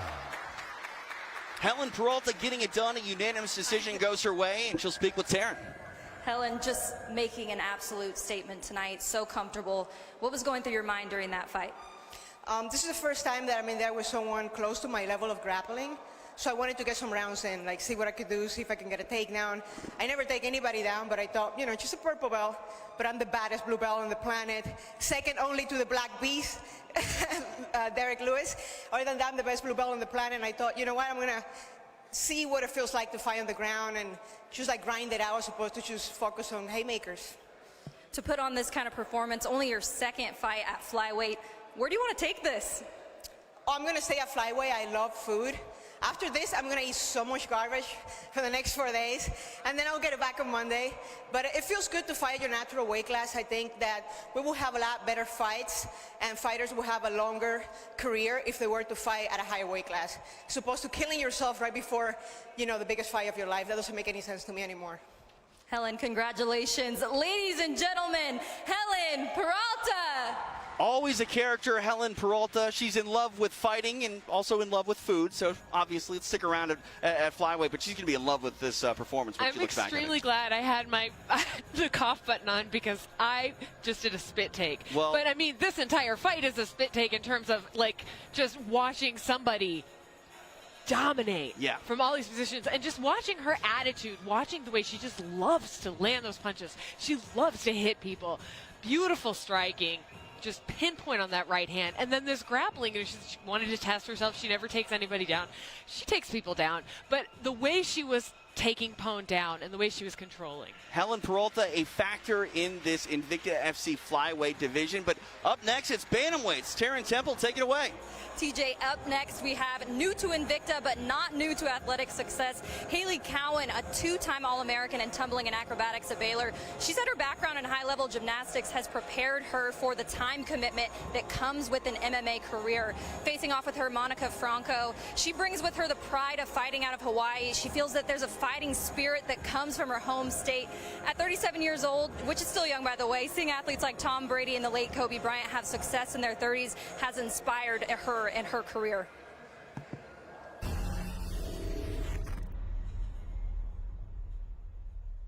Bantamweights are set to battle next when Monica Franco returns to the Invicta FC cage to take on promotional newcomer Hailey Cowan. Fighting out of Honolulu, Hawaii, Monica Franco hopes to keep her undefeated record intact when she makes her second Invicta FC appearance. A black belt in Taekwondo, Franco will call upon all skills necessary as she hunts for the third win of her professional campaign. I feel like my fight IQ might be a really huge factor here, and I'm hoping to exploit that, just the strategic part of it all.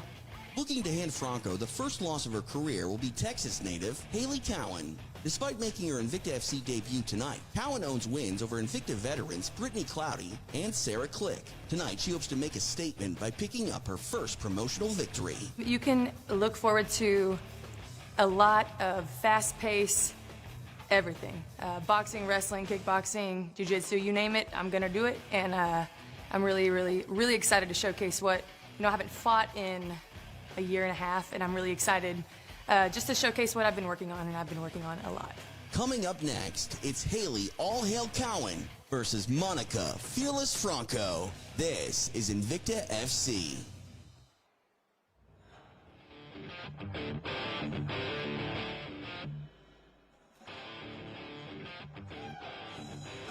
All hail Hailey Cowan, making her Invicta FC debut tonight, a high-level gymnast, two-time All-American in acrobatics and tumbling for Baylor University. There are some high-level gymnasts, and a lot of martial artists do start as gymnasts. One was George St. Pierre. An amazing athlete was GSP, and Hailey Cowan talked about that. She felt that gymnastics actually kind of a base for mixed martial arts. I can see it as a base for mixed martial arts. Absolutely. The body awareness, the danger of it. Gymnastics is an incredibly dangerous sport. You have to have a very strong mental attitude in gymnastics because of the things that you're doing with your body. And she had a lot of she thought GSP was the greatest fighter of all time. I can see that. I really like that. And she's had some very impressive performances, although this is her debut in Invicta.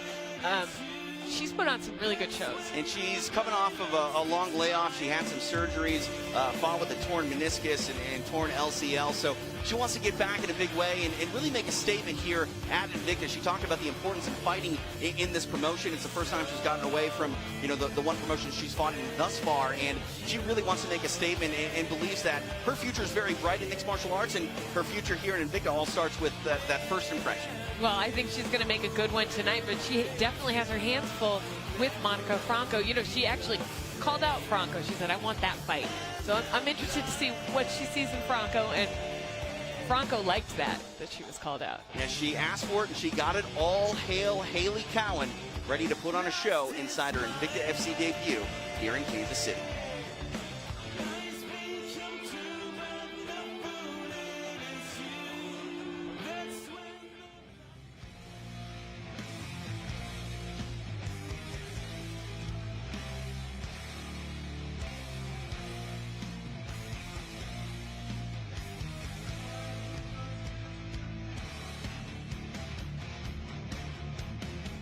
While all of our Invicta athletes have their own stories, the story of Monica Franco, not all that different from Hailey Cowan. She's battled a lot of injuries and hasn't competed nearly as much as she would have liked to over the last few years, and she makes her return tonight. And as you mentioned, Julie, she was called out for this fight, and she gladly accepted. And, there's a little extra incentive to go out and try to beat up your opponent when your name is called and it comes out of their mouth and you want to prove a point. Hey, be careful what you wish for. You just might get it. Yeah, and this is a fighter. Again, she had she had some setbacks. She wasn't able to fight in the last fight that she was scheduled with Invicta, and so I think that there is a lot of tension here. There's a lot brewing, but she's also a very calm human being.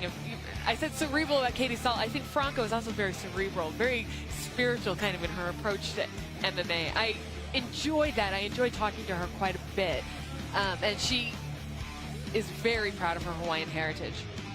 Yeah, a lot of passion involved in fighting for Monica Franco, and she talked about that fight IQ. She thinks that, tactically speaking, if she's able to get her fight going and fight the way she wants to, that she's going to take control of this fight and take it to Hailey Cowan. Fearless Monica Franco is back inside the Invicta FC cage here tonight. Let's take a look at the tail of the tape for this bantamweight bout. It is powered by the King's daughter, a king, his daughter, a hidden world. Monica Franco, 37 years old. Hailey Cowan, 29. It is Cowan, the Texas native, that stands 3 inches taller than Monica Franco. We are on weight at 135.4 pounds for both athletes. A reach advantage will lie in the corner of Hailey Cowan. For our official introductions of this bantamweight bout, here is Joe Martinez. And all fight fans, we are set to go with the next fight tonight. 3 rounds. This is the Invicta FC bantamweight division. Introducing to you first, fighting out of the blue corner. This mixed martial artist stands 5 feet 9 inches tall, weighing in officially 135.5 pounds. In 7 fights, her record stands at 5 victories with 2 defeats. Fighting out of Waco, Texas, here is all hail Hailey Cowan. And across the cage, her opponent fighting out of the red corner. This mixed martial artist stands 5 feet 6 inches tall. She too weighed in 135.5 pounds. And in 2 fights, she stands perfect with 2 victories and no defeats. Fighting out of Honolulu, Hawaii, here is the undefeated, fearless Monica Franco. And your referee in charge is Nick Behrens. Referee Nick Behrens getting this assignment. Bantamweights inside the Invicta FC cage. It is Hailey Cowan and fearless Monica Franco.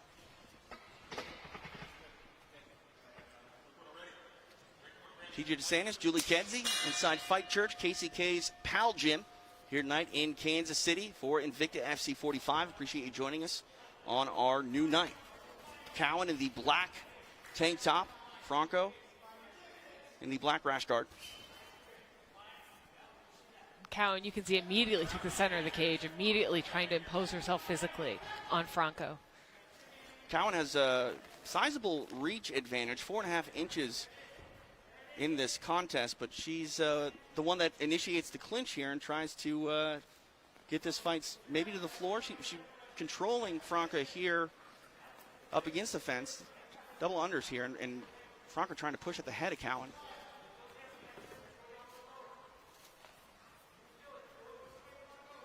You know, we talk about Franco's fight IQ. That is definitely something that can get you out of a grinding fight like we just saw with Helen Peralta. You got to, think outside the box and find an answer that is, difficult when you're inside this clinch. A fighter can really take away any offense you might have when they slow it down. Mm-hmm. Yeah, we saw that. In the fight with Peralta, we saw how just pushing your opponent against the cage can kind of get them so mentally exhausted, and Franco doesn't strike me as somebody who gets mentally exhausted. She strikes me as somebody who is always searching, always looking for that angle and that way out. 3.5 minutes remain here in round number 1. Hailey Cowan in control of this clinch with Monica Franco. And I like the way Cowan has her, she pulls the underhooks up high to off-balance Franco, lets things come down low, attacks the angle. Ooh, good use of her head there. And Franco really trying to make something happen to initiate somewhere where she can get her back off of this fence. I mean, this can just be suffocating and really, like you said, this cage fighting battle, while it's not the explosive action we see at range, it's just as taxing on an athlete's body. Yeah, MMA is cage fighting. I mean, right? The cage is there. It's used. It is a tool. It is a weapon to be used. We talked earlier, a high-level gymnast is all hail Hailey Cowan. Interesting tweet here. Acrobatics, not necessarily an accentuated skill in MMA until you realize movement at the highest level. Interesting fight up next. Appreciate that. Craig Allen checking in on Twitter. Accentuated. You didn't know I knew that word or how to say it, did you, Julie Kenzie? Craig Allen did. Yes, exactly. And coming back to the fight, you can see Franco's getting wrist control there. She's able to land some knees on the inside, but Cowan's still controlling her with her head, still controlling with that underhook. 2 minutes remain here in round number 1. Hailey Cowan has been able to control the pace of this fight.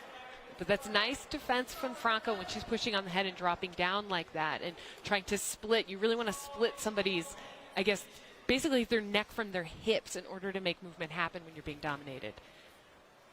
It doesn't sound pleasant. Well, not with a knife. Right, okay.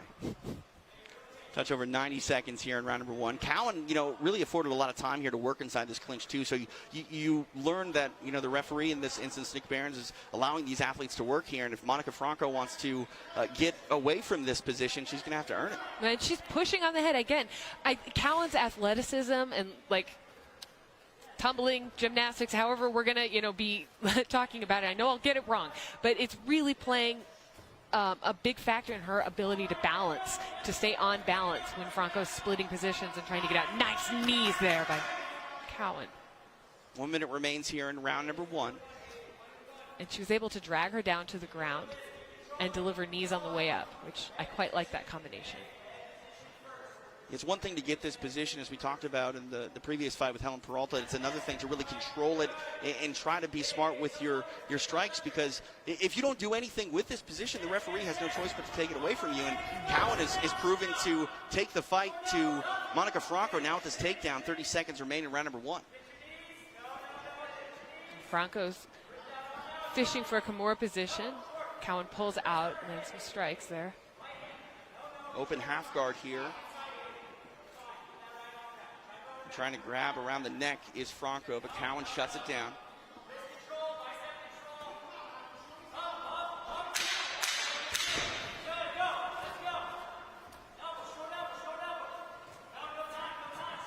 Really smothering position there. Solid 5 minutes of work here for all hail Hailey Cowan, controlling Monica Franco. Really setting the tone here. We'll see if Franco can call upon that fight IQ, but so far here in round number 1, we saw Hailey Cowan really fight to her game plan. She implemented it early in that clinch, got a takedown late, and she knows what she wants to do in this fight. Yeah, she wants to control this fight. She wants to finish this fight. And I think she did an excellent job up against the cage, really taking advantage of both her height and her physicality and her strength. I love what she was doing with her double underhooks. Franco was responding the way she needed to do defensively, and that's the thing about athleticism is sometimes, if somebody's stronger than you, you could be doing the right things, but it's going to take a lot out of you. And Franco, incredibly experienced, only 2-0 as a pro, but her amateur background goes all the way back to 2009. She fought former Invicta FC title challenger Raquel Canuto. So, she's very game. She talked about that fight IQ. It's an intelligence level that was built over many years in this fight game. We'll see if she can call upon it here in this second round. We are underway. Again, TJ DeSantis, Julie Kenzie inside Fight Church, Kansas City, Kansas here for Invicta FC 45. A nice left hand opens that round here. 10-9 across the board, Julie, for Hailey Cowan. No surprises there in the open scoring.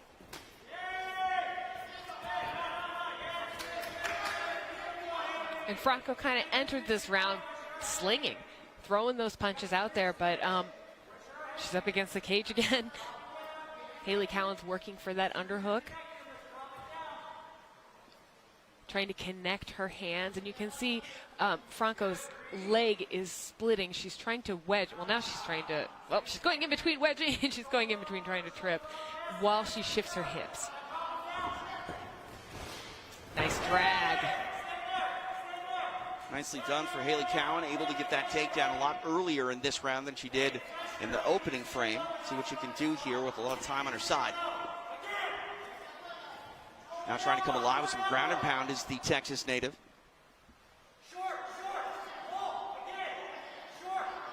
The corner of Cowan telling her to go to work with some elbows.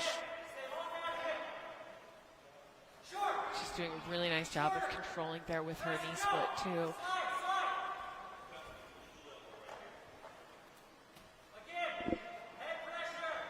Yep. You can hear the corner calling for head pressure. That's exactly right. Head pressure to move your hip, head pressure to extract an arm and then come back and hit or transition. And now you can see Franco's trying to use the cage to get to her feet. She's trying to spin around and get, I think she's trying to regard actually, not get to her feet. But she's pretty trapped right there. He definitely needs to improve her position because Hailey Cowan in a dominant position right now and landing some, punishing shots. They're not, overwhelming to where a stoppage is necessarily near, but these will add up over time. Nice base right there.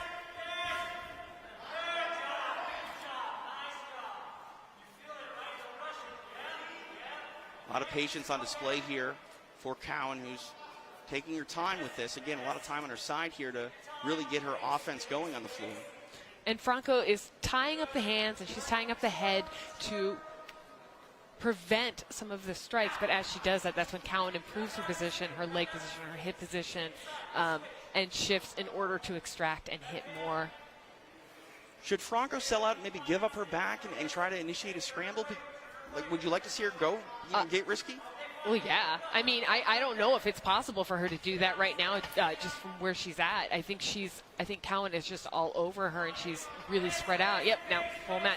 Now, yeah, I would be trying to get my back to the cage. Nice right hands here for Cowan. Trying to flatten out and potentially get this rear naked choke. Is the former gymnast All-American. Now trying to get that rear naked choke. Franco trying to survive this storm. Hailey Cowan very close to getting a tap. Nice stretch out there. There's the tap. The referee, I don't think, saw it, but Monica Franco not going to argue with it. And that's a wrap. A nice finish for all hail Hailey Cowan, getting her first Invicta FC win in her debut. Really dominant performance by the Texas native. Dominant performance. Great display of, I didn't see the ref see the tap, but she let go. And Franco didn't argue with it. No, she didn't. Yeah. You can see the tap here. Right here. Oh, yep. Yep. She's tapping it. She's falling to that side. But the ref doesn't really step in, from what I see. And I mean, other competitors knew. Right. Other athletes might take advantage of that. That's, gamesmanship if the referee doesn't see it. But, credit to Monica Franco. She knew that she lost this fight and wasn't going to try anything crazy here in that sequence. And Franco speaks a lot about wanting to be an inspiration for younger fighters, especially younger Hawaiian fighters. And that doesn't always come with always winning fights, TJ. It comes from how you conduct yourself. Right, and she talked about, not being afraid to learn from, this fight if it didn't go her way. She believes that she's got a lot of time left in the sport, and she's really gone through some wars inside the gym with injuries, and tonight doesn't go her way, but she's fearless and she's durable. We'll see Monica Franco back, I'm sure, but tonight belongs to all hail Hailey. Yeah, wow. Unbelievable stuff by the Texas native as she gets her first Invicta FC win in her debut. And to make it official, here's Joe. Ladies and gentlemen, the rear naked choke submission comes officially 3 minutes, 17 seconds. Round number 2. We have your winner. All hail Hailey Cowan! All hail Hailey Cowan getting it done tonight. Nice bit of sportsmanship between these bantamweights. And she has arrived. All hail Hailey Cowan getting it done here inside the Invicta FC cage. She'll speak with Taryn. Hailey, you've waited a while for this opportunity. How special was it for you to step back in the cage tonight? I had a long layoff that was not by choice, but it was definitely a godsend because I was able to go and really hone in on who I am as a fighter. If you watch my old fights, I used to fight differently every single fight just because I was still learning who I am and what I'm good at, and now I know. Well, you were in control of this fight, but walk me through the sequence that led to that submission. I have called that finish for the last 8 weeks. I thought it would be the end of round 1, but I'll take the middle of round 2. I watch very analytically of all the fights, of all the fighters I fight, and I knew her tendencies. I knew she liked to fight on her heels, but she is a great counter striker, so I knew that while moving her back, I had to stay in my shell, had to keep my guard up, because if not, it could have been night-night for me as well. So Well, you called that finish. What do you call is next for you? Like in my career, I would like to fight on UFC 271. It's the same day as my birthday. So Dana, or anyone if you're listening, please. A lot of eyes on you tonight. Congratulations, ladies and gentlemen, Hailey Cowan.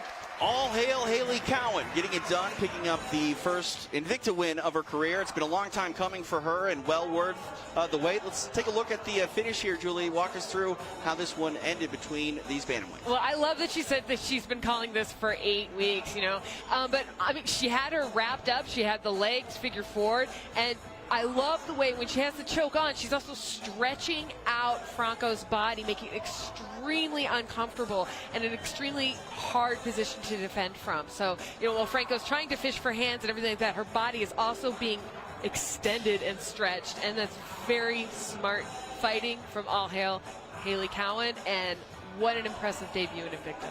Definitely doing big things is Hailey Cowan tonight here in Kansas City. Our co-main event is up next. A pair of newcomers. Taryn Temple, tell us what we're in store for.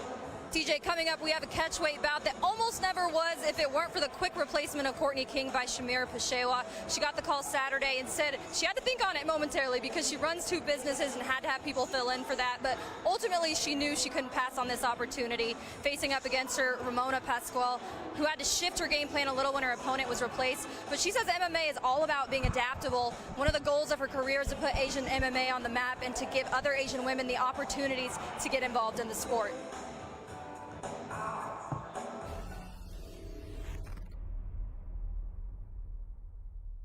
In our co-main event, we'll see a catchweight contest between promotional newcomers Ramona Pasqual and Shamir Peshewa. Fighting out of Las Vegas's Syndicate MMA, Hong Kong's Ramona Pasqual makes her Invicta FC debut tonight in Kansas City. Riding a 3-fight winning streak, Pasqual has proven to be a finisher, with 4 of her 5 pro wins coming by way of stoppage. Tonight, she hopes to shine under the bright lights in her promotional debut. I'm extremely excited about my Invicta debut. I've been waiting for this opportunity for a while. I've always wanted to fight on this promotion, and tonight I get my night. Also making her Invicta FC debut tonight is Knoxville, Tennessee's Shamir Peshewa, who steps up on short notice, replacing Courtney King. Undefeated as a pro, Peshewa hopes to make the most of this opportunity by earning the biggest win of her mixed martial arts career. I have fought a lot of women who are a lot better than me, so I'm used to kind of like coming in as the underdog. I have no pressure to be the underdog because I am going to go in and do my best. So it's like, all right, let's go, let's do this. But I definitely think that my grittiness and just my life experience is usually my, I guess, my strong thing over any opponent. Coming up next, it's our co-main event as Hella Kitty Shamir Peshewa faces off with Ramona Pasqual. You're watching Invicta Fighting Championships.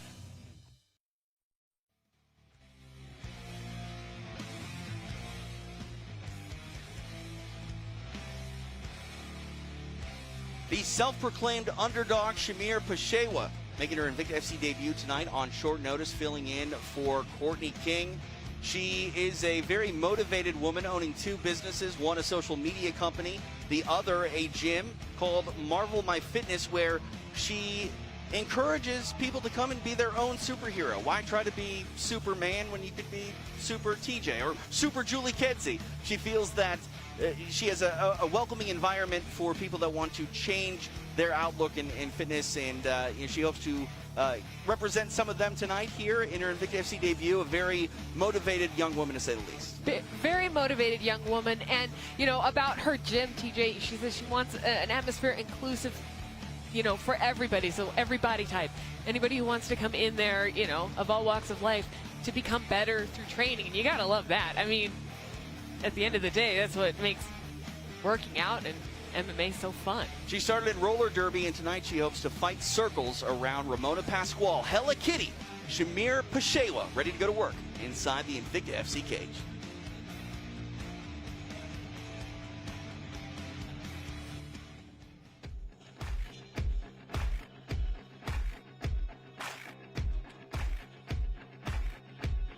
If you talk about motivated, you can't talk about it without talking about Ramona Pasqual. She's a very motivated woman fighting out of Hong Kong. She has done some work at the UFC's PI in Shanghai. And when COVID struck, she talked to her coaches, and her coaches said, look, if you're going to get fights, you're going to have to leave. You're going to have to go outside of the country and go actively pursue them. She's done just that, training with Syndicate MMA in Las Vegas, making her Invicta FC debut tonight. She is here in a far way away from home, and she wants to, as she talked about in the lead-up, not only make a name for herself, but put Asian MMA on the map for women. She believes she can be a trailblazer. Yes, she does. She said, I want to be the face of women's MMA in Hong Kong. I want to lead it there. I want to be the person that they look up to.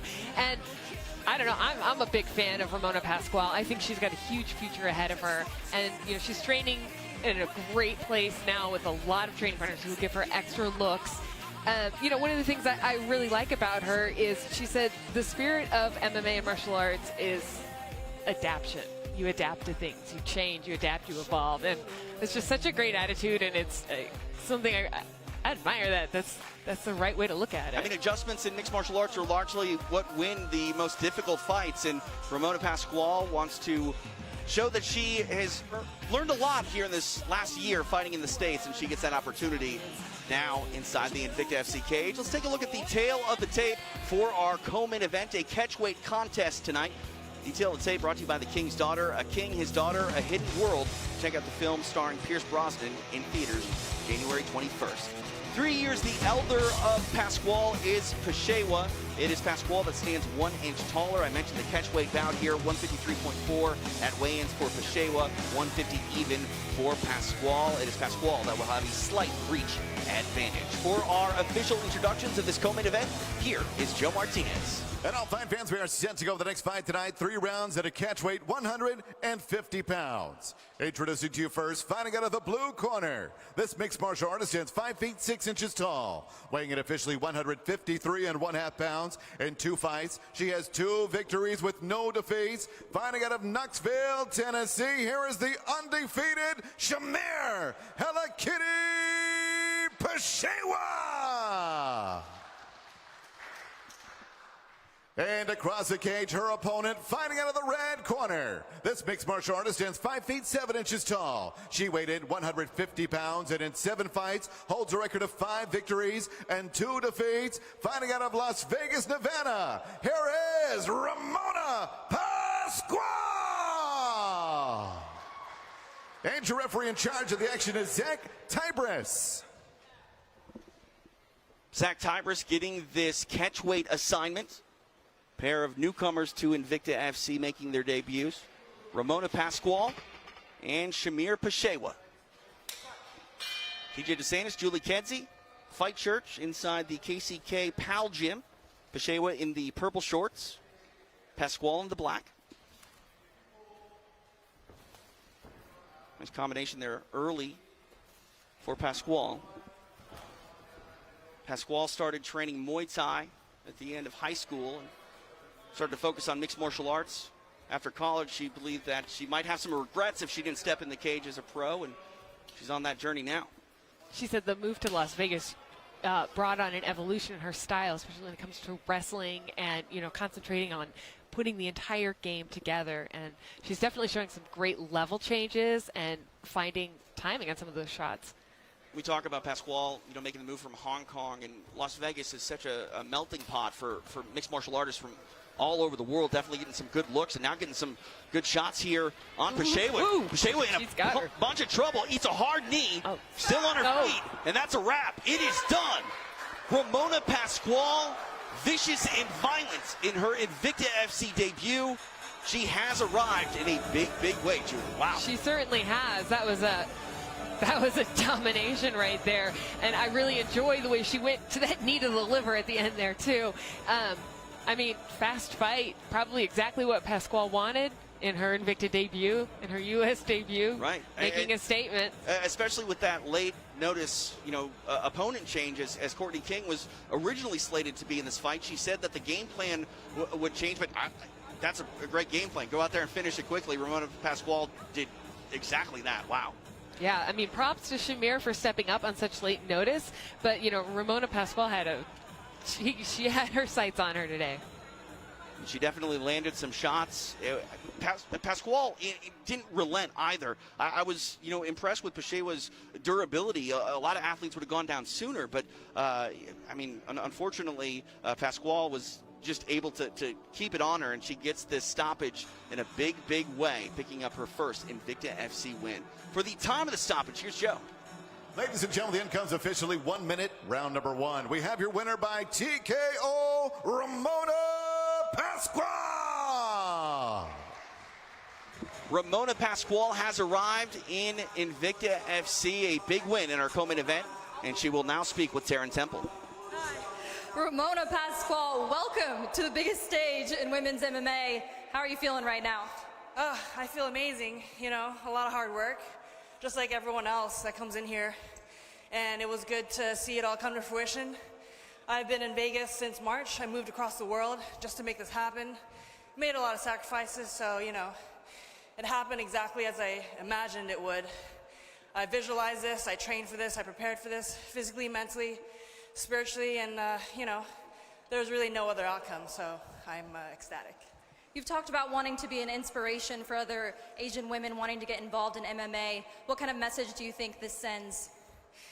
I hope it opens more doors. It was hard for me coming up as a young girl, kind of being told that girls aren't supposed to be doing this, and kind of getting pushed to other activities, and I kind of fell into the peer pressure of all of that for so many years, and I didn't start my MMA career until 27, and that was a lot later than most people, because I was kind of just living in fear for so many years, and I just hope that me doing this and me having this platform, and thank you to Invicta for giving me the opportunity to do this and just share this with the world, to allow other young women who are in situations where they're not supported in what they do culturally, or maybe the society doesn't support them, and to just believe in themselves, to silence the doubt in their mind, because everyone has that. I have that, and I let that rule my life for so long, so just go for it.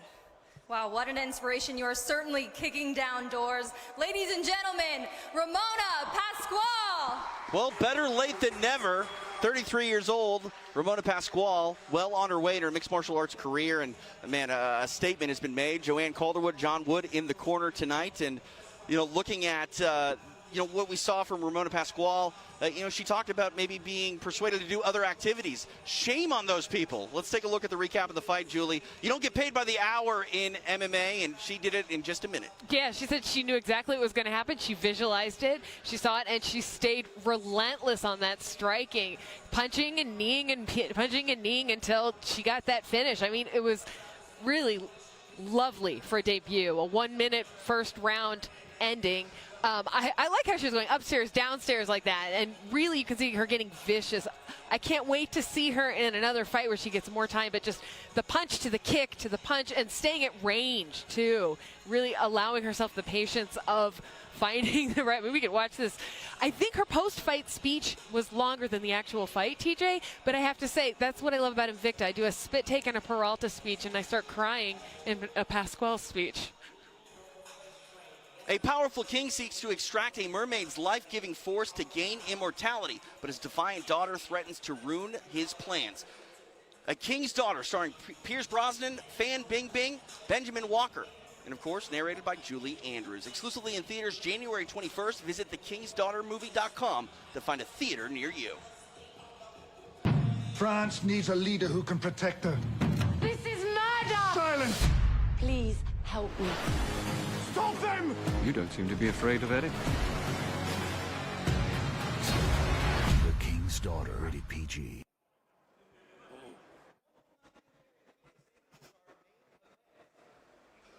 For more info on it, here's Taryn Temple. TJ, coming up is the fight that we've been waiting close to a year to see. Both of these athletes come into this fight with a chip on their shoulder. Jéssica Delboni has said publicly that she feels like the belt belongs to her based on her performance in the first fight. Alesha Zappitella, on the other hand, is tired of the online chatter that came from that fight, and she has since become, in her words, obsessed with the rematch. She's moving up a weight class after this fight and wants to close this chapter in a storybook way.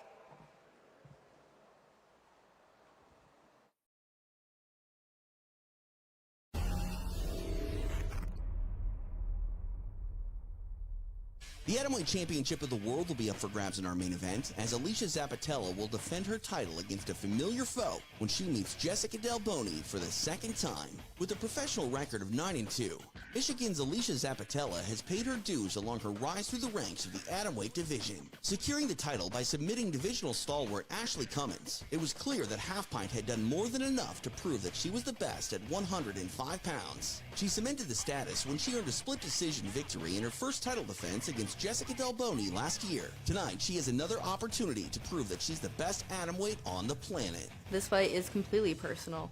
I am not happy with my performance in my last fight. I have had since May to break down absolutely everything and just evolve as a person.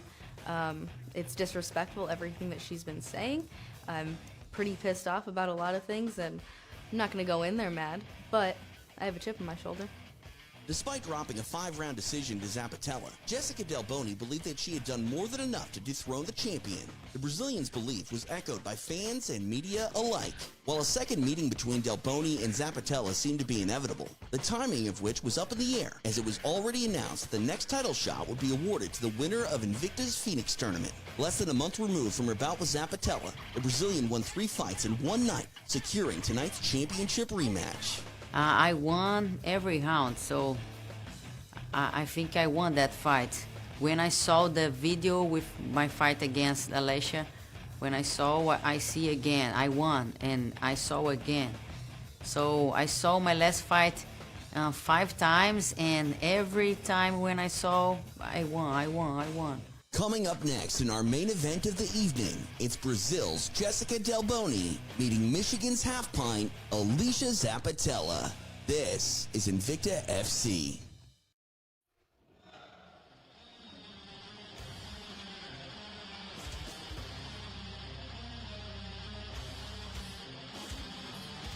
We talk a lot about momentum in mixed martial arts, and while Alesha Zappitella won the first meeting against Jéssica Delboni, Delboni kind of secured the momentum coming out of that fight because there was a groundswell of fans and media alike that thought that the fight was a robbery. She then goes on to win 3 straight fights and win the Phoenix tournament. And tonight she makes the walk as a -300 favorite. She was an underdog in the first meeting. So Jéssica Delboni believes that she herself is the champion, and the public opinion on the matter is that she's the favorite to win this fight. Yeah, I mean, I don't know enough about betting to say that, but I will say when you talk about momentum, it wasn't just the 3 fights in one night. The Phoenix tournament was incredible. Then she goes out and she does 2 professional kickboxing fights. Right. I think 3 grappling tournaments. One that's a 3-fight in one night thing again. In Brazil, like, Jéssica Delboni is a person on a mission. And she said she loved the Phoenix tournament in the sense that she got to try out every single style in it. Yeah. You know, she just display everything. And it reignited her passion, too, because she had talked about possibly retiring after that Zappitella fight. Yeah, she said, but when Shannon called her and asked her to be in the tournament, she was like, yeah, I want that. I want that. You see her walking out with a crown on her head. She believes she is the atomweight queen. And we talk about that Phoenix tournament appearance, and at the top of the show I said sometimes truth is harder to believe than fiction. This is a storybook type of rivalry, and Jéssica Delboni, again, while she doesn't carry that crown, literally as far as the title is concerned, she has done everything necessary to prove that she's the best atomweight on the planet, and now she gets to go at it against Alesha Zappitella for another 25 minutes. It's incredible the narratives in MMA that happen. I remember the Phoenix tournament, people tweeting, oh, that was a setup just so you get the rematch. No, she could have had the rematch without that. She did that tournament because she wanted to prove something, and that real life narratives are amazing like that, like the way this all turned out. And at the Phoenix tournament that night, in a front row seat, was the champion, Alesha Zappitella, and Jéssica Delboni, I think she liked to rub it in her face with each victory. Alesha, I'm coming back. That's my belt. And, she had a very tough task dispatching 3 opponents, but she savored every moment of it. She really did. She enjoys fighting. I'm glad she didn't retire. In her mind, she's the uncrowned queen. Jéssica Delboni is back inside the Invicta FC cage, and tonight she wants to leave no doubt.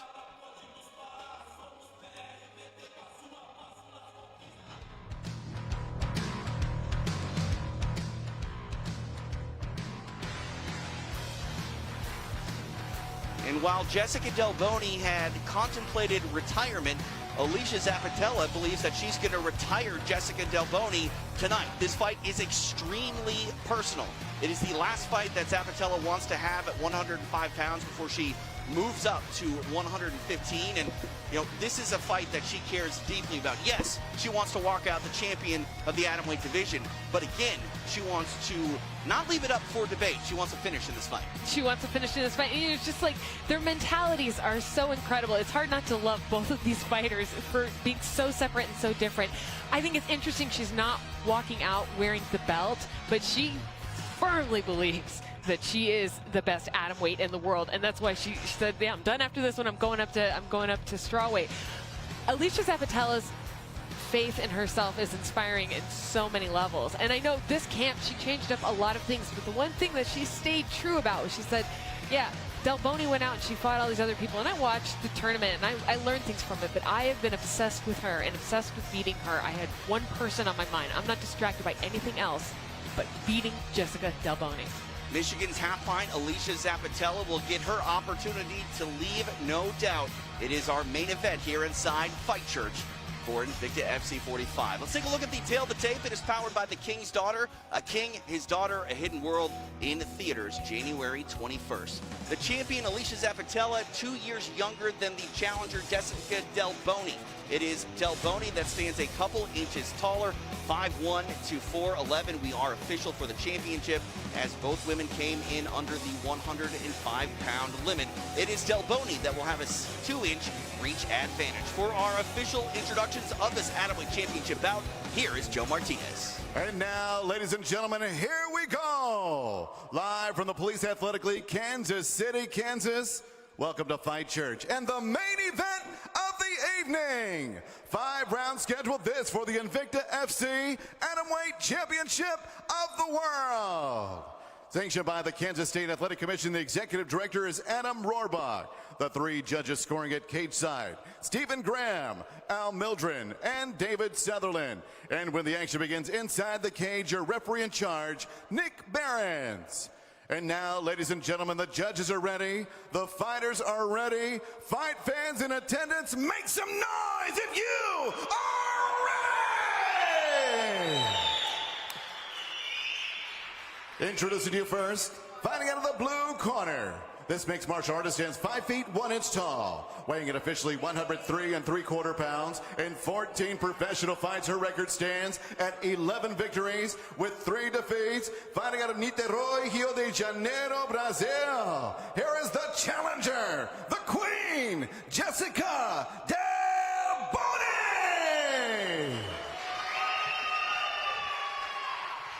And across the cage, her opponent, fighting out of the red corner. Her background's in wrestling and Brazilian Jiu-Jitsu.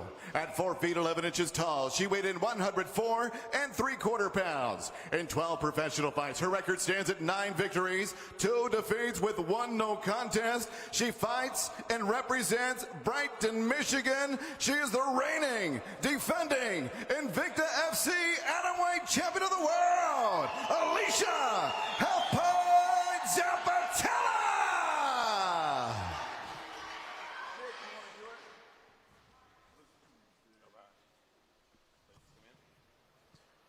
All right, ladies, went over the rules in the back. Let's have a good, clean fight. Obey my commands at all times. Most importantly, protect yourself at all times. Touch gloves now if you want. On my command, come out fighting. Here we go, our main event. Nick Behrens getting the assignment. It is the challenger, Jéssica Delboni, taking on Michigan's half-pint, the champ, Alesha Zappitella. TJ DeSantis, Julie Kedzie inside Fight Church, Kansas City, Kansas. This is our main event of Invicta FC 45. And Julie, the air, it's electric right now. It really is. I'm surprised they didn't draw blood with the daggers. They were staring right in each other's faces. Look at that. Trying to draw blood early with the hands is Delboni, and Zappitella going to the wrestling game and getting a takedown, something she wasn't able to do in the previous 25 minutes. My goodness, that was fast. That was what Delboni said she couldn't do to her, and she did it. She went 0 for 13 in the previous meeting, now 1 for 1 on takedowns. Delboni trying to get back to her feet here. Something that Zappitella said was that she wants to wrestle in this fight. She's improved her striking, she's improved everything, but she wants to wrestle in this fight. Wrapped around the head there. Zappitella, very calm and patient. When emotions are high in a fight, sometimes that will change how a fighter approaches with their offensive output. But right now it's Delboni trying to possibly take down Zappitella here. Yeah, I mean, going for the fireman's carry there after being wrapped up in an arm-in guillotine, not a bad way to get out of that. Oh, now it's no arms in guillotine. Look at that. And on this neck, here's the champion, Delboni, trying to get free. Nice. Oh, she's out. Gotta wonder if the height difference there played a factor in the way that Delboni was able to get free with that standing guillotine. 90 seconds down here in round number 1. So far, the champion, Zappitella, has set the tone for this championship rematch. Now, 1 for 2 on the takedown as Delboni able to stuff that shot. I think Delboni's getting her bearings here. She is pushed up against the cage, and Zappitella is controlling her in that sense, in the pressure sense, but Delboni's getting her little strikes in now.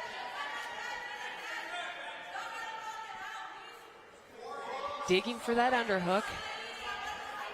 Delboni able to circle off the fence now, putting the champion on the cage. Ooh, nice. Arm drag takedown here for Zappitella. Delboni still staying in a better position. Now going for the low ankle kick here. Nice. Nicely done by the champ. I mean, she's in a position to give up her back there if she doesn't scramble hard, but she's doing a good job of trying to strip that foot.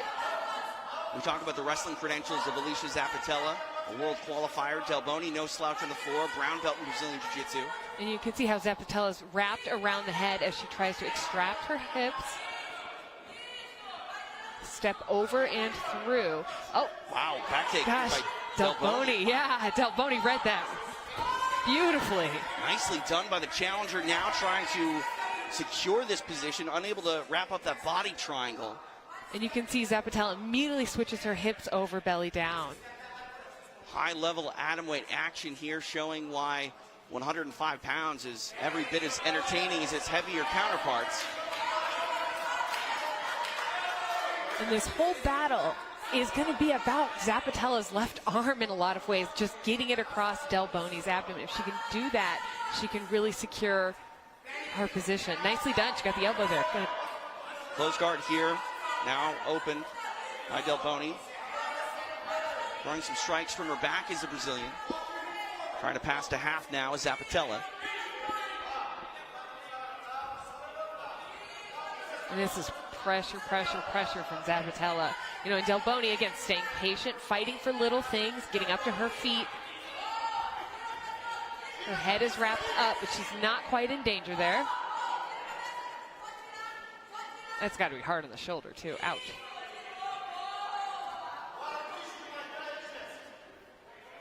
Delboni, nice left hand on the break for the Brazilian. Another right hand finds a home. Around the jaw of Zappitella. Again on that takedown is Zappitella, and Delboni shuts it down once again. Yeah, and I think Delboni is going to try to make her get back up. She knows Zappitella wants to take her down, and attacking her inside leg like that, really smart. That opens up the right hand. And on a takedown again is Zappitella, but shutting it down once again, almost free is the Brazilian. Nice knee to the body there. Zappitella clinging to that arm of Delboni. Short time here as we're coming up on the final 10 seconds of this opening round.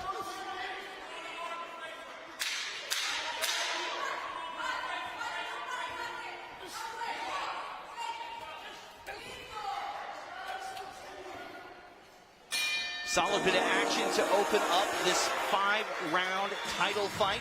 It was Zappitella that was able to secure a takedown early. Again, something she wasn't able to do in the previous meeting. And Delboni was able to survive that initial storm, come back, fought off the guillotine choke, and landed some decent shots of her own towards the end of the round. Yeah, they both put each other in bad positions, so they both fought out of it.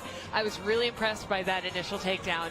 I think it set the tone though, for what she's going to be trying to do in this fight, and Delboni's reading it. She was able to defend the rest of them, but look at that.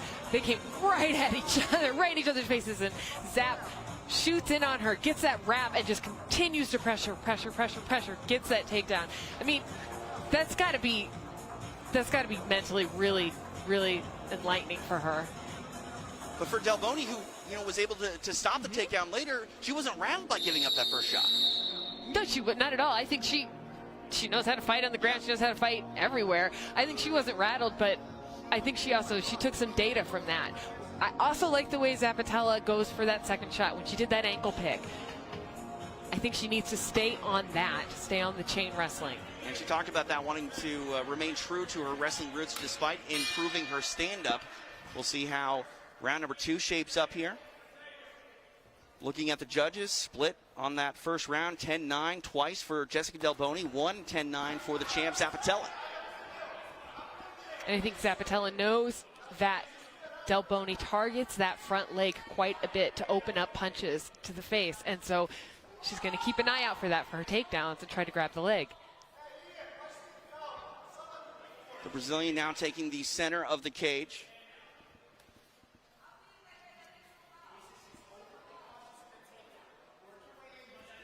And that's the thing about takedowns is we talk about counter fighting.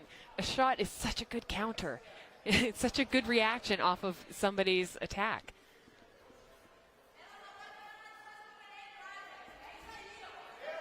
Trying to come over the top of the right hand is Zappitella, feinting that shot. Nice kick, finds a home for Delboni. And again on that shot is Zappitella, unable to get it, but staying close to Delboni, pinning her up against the fence. You saw Delboni switch her hips and try to shuck her over, and she was unable to, and Zapp still got control on the fence there. Delboni's landing some shots, though.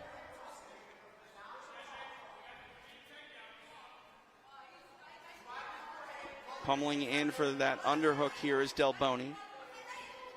Able to get off the fence. Zappitella able to get back to that position.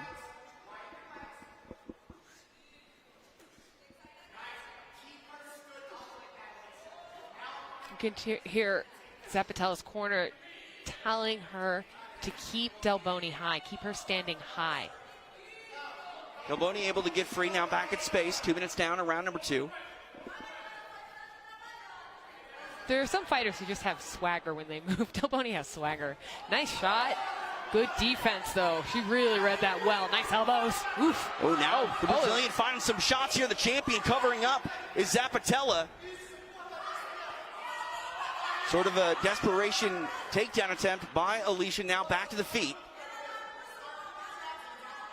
You talk about that swagger. You can feel Delboni, the Brazilian, stalking her opponent here. Nice kick to the lead leg of Zappitella. And Zappitella looks a little stunned right now. Some of those elbows, I think, are pretty close to damaging. That was a big moment there. That kick by Delboni. Zappitella trying to go for a takedown. Nice patience there from Delboni to withdraw after those punches. I was afraid maybe she was going to throw an ill-advised knee there, but she was wise to that not being a legal strike and stays out of trouble. Now back on the feet here. 2 minutes left in round number 2. This atomweight division has been one that has been featured so many times here at Invicta, and really the flag bearer for this weight class. A lot of history is played out here. This rivalry eerily similar to Jinyu Fry and Nina Grusander, who had back-to-back title matches, and the champion won that night, but right now the challenger in this fight, Delboni, stumbling backwards. Zappitella, man, you might think that Alesha's starting to backpedal, but when she sees an opportunity to run forward, she sprinted towards the Brazilian. Yeah, that's that wrestling mindset where you just go, go, go.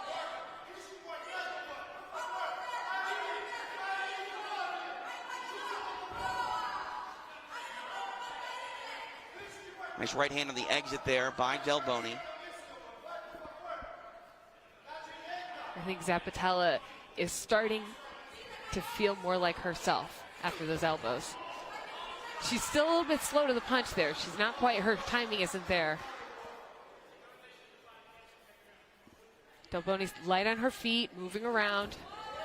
Ooh, staying on that foot, but she's wise to the game now.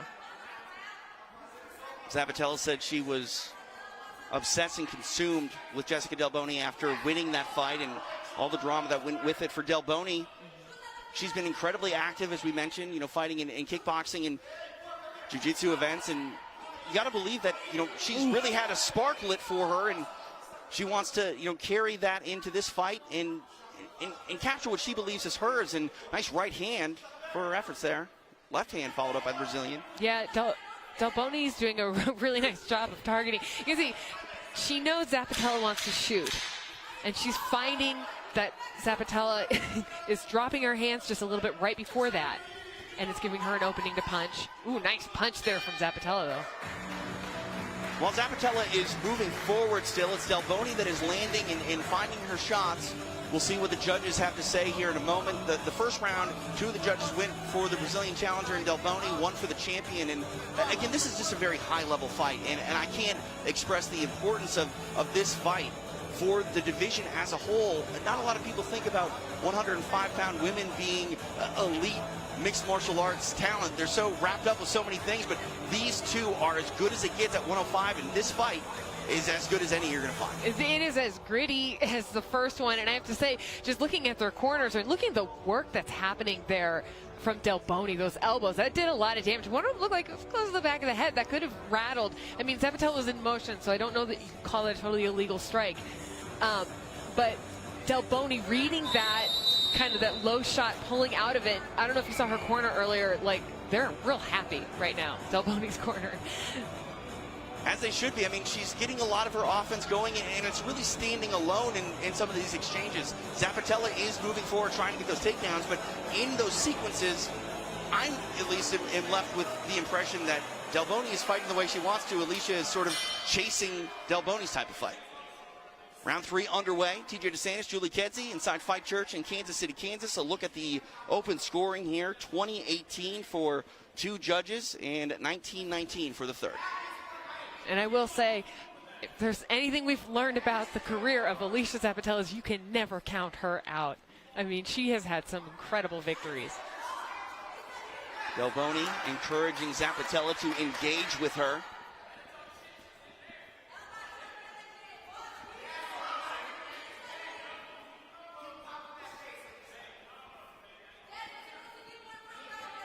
People on Twitter, alluding to this fight being another tight one. Would love to hear everyone's thoughts at TJ DeSantis, at JulesK_fighter, at Invicta Fights, hashtag Invicta FC 45. Well, and I think there's some, camera got me dizzy there. There's something to be said about it being a tight one in the sense that Delboni's getting confident. Well, she's always been confident, but she can admire her work sometimes. And that's very, very dangerous. I mean, she can get those nice, really hard shots in, or those nice defenses, but she can stop and admire her work sometimes, and that can work against her because Alesha Zappitella is somebody who wants to just keep going and going and going.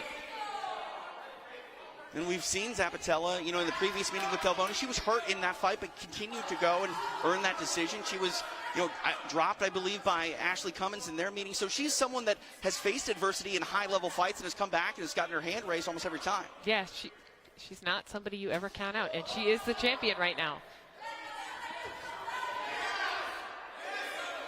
Athletes exchanging on their feet. Alesha wiping away at her eye, maybe indicating that she took an inadvertent poke from Delboni. Nice left hand by the Brazilian, but Zappitella again coming forward with that right hand. Over the top for half pint. And she does fall back into that pattern of that jab, slinging the overhand, jab, slinging the overhand. Because she doesn't have the reach, that doesn't always work well for her, but it does hit hard when she lands it. And it's a great way to set up a shot. If you do it 3 times in a row and the shot follows on the 4th. Ooh, nice measuring of the leg kick and executing it as Delboni comes high with the left kick. And that's what I would call for her to do, absolutely. Work that leg. Working that left hand as well as Delboni.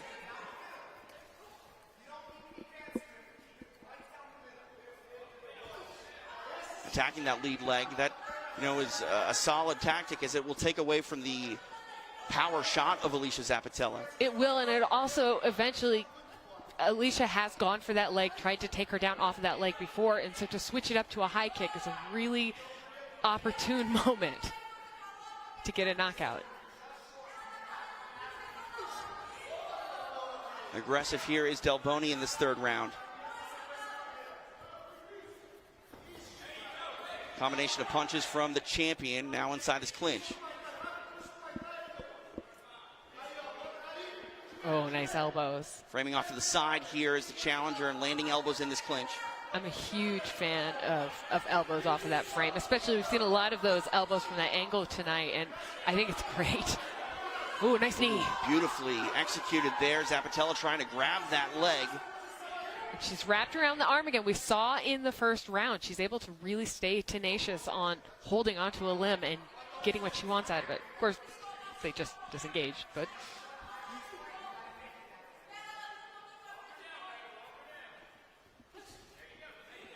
Touch over a minute remaining here in this third round. Lowering her elevation for that shot is Zappitella, but Delboni wise to it, stops it, and again, nice bit of restraint there. I think the instinct there is to throw a knee in that situation, but you can't do that in mixed martial arts to a grounded opponent.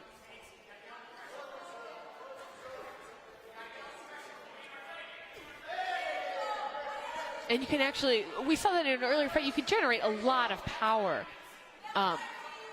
with those short, kind of choppy elbow punches. You can really get momentum going on them.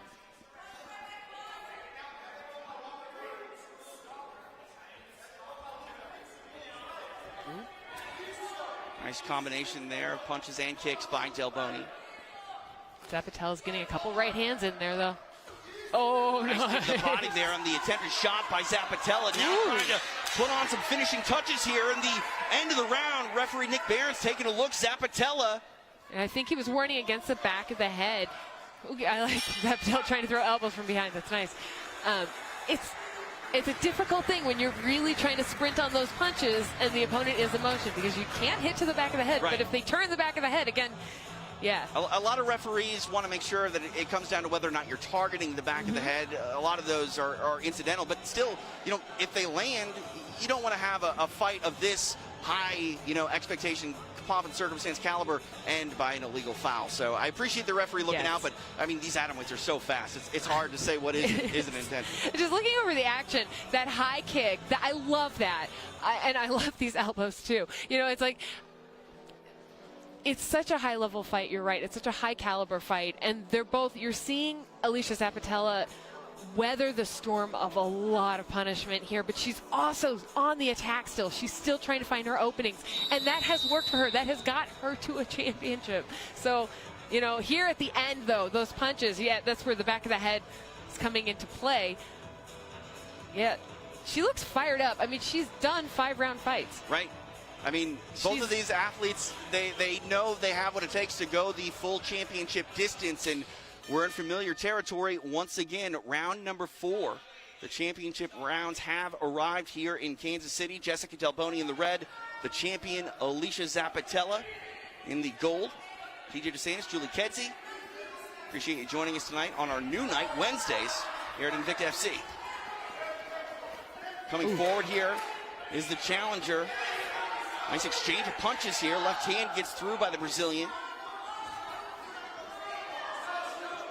And Zappitella started this round with some level changes and then did kind of a poorly timed shot there that Delboni was able to defend. But those level changes, I think, she needs to keep doing that. Level change punch. That'll get you in closer. Delboni is just so calm, though. I love that hip switch fake. And the level changes you talked about, too, that can sort of shut down the striking offense of Delboni, because she's got to constantly be thinking about that attempted shot. And again, she's working those low kicks. I think she's going to low kick to a high kick. Nice punch. That was like, Delboni just kind of recognized that one. She's like, oh.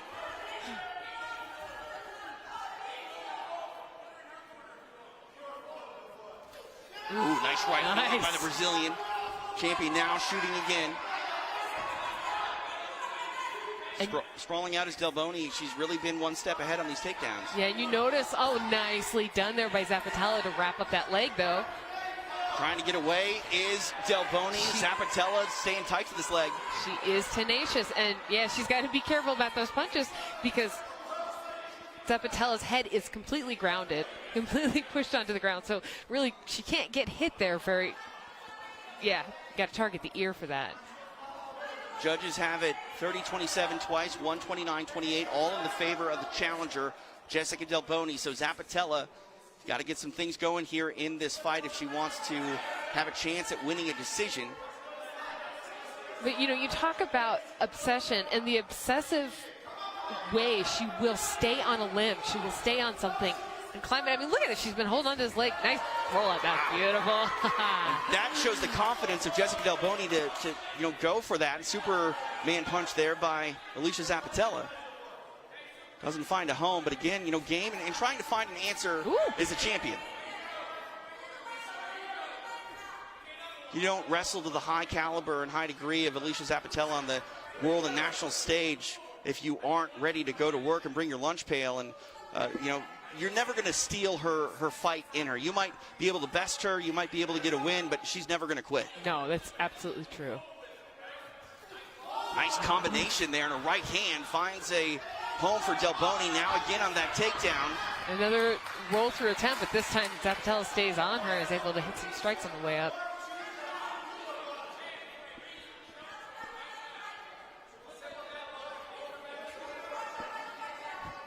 You can kind of tell when Delboni gets mad, too, when something doesn't go her way. It's scary. Yeah. She's got the eye of a champion herself. She doesn't have the belt to go along with it, but she believes that tonight will change that. And right hand there by Zappitella in the stand-up. Sorry about that. And if you notice, when she sprawls, she immediately controls the head. She gets control of the head to try to prevent Zappitella from turning a corner. Doesn't always work when Zappitella's able to grab a leg, but Delboni she's all over this fight. I mean, oh, nice. Beautiful kick finds a home there for the challenger, Delboni. There is a tremendously good feeling when you hear that smack when you kick someone. Now in on this takedown here is Zappitella. Might be able to secure this one. You can see Delboni possibly looking for a switch position there, pulling on the leg. Ooh, banana split. That would be something. Nice control there. And really, yeah. Really, you just attack what's there. Attack what's there. That thigh is there. Put some pressure on it. There's some good nerve endings you can bust up there. And the foot is presenting itself. I don't know if she can really get a foot lock here. I don't think she's got the leverage because of where she's placed on the cage. Right. But by wrapping it, by wrapping this up, once they pull from the cage, she'll be able to get into a good scramble. Yeah, short time here for Delboni to maybe try to go for something like that, but it slows down the fight. I mean, she's in a good position here. Yes, she is. And Zappitella staying obsessive on that takedown. Look, nice. Really, looking to better her position. Ooh. Hey. 4 rounds in the books between these atomweights. We are headed to a 5th and final round, and this fight, it's living up to the hype. Both of these athletes want to make a statement, and wow, I'm loving every second of this fight. I am too. I love this fight, TJ, and it's delivering just the way the first one did. And I have to say, if this ends up going in Delboni's favor, it would be kind of heartbreaking not to have a rubber match. I know. Alesha Zappitella says she's on her way to the strawweight division after this one, and you're right. If the score is settled and even up here, I mean, I don't know what you got to do to encourage a third fight to happen, but I think it would definitely be something that people would love to see all over the world. Okay, I'm still proud of you. But we've got a long way to go here. Alesha Zappitella definitely knows that her back is against the wall here going into this 5th round. What does her corner need to tell her to do to change the way this fight is unfolding? Well, I don't know what they're telling her right now, but I think they finish. Right. Finish the fight. Finish her. You've done it before. Well, she hasn't finished Delboni before, but she's finished when the odds were stacked against her. And I think they're calling on her to call within herself that inner strength and that tenacity. And I think Delboni needs to be aggressive and cautious now. We'll see what happens. Delboni aggressive, taking the center of the cage to start. 40-36 on two judges' scorecards. 39-37 on the third.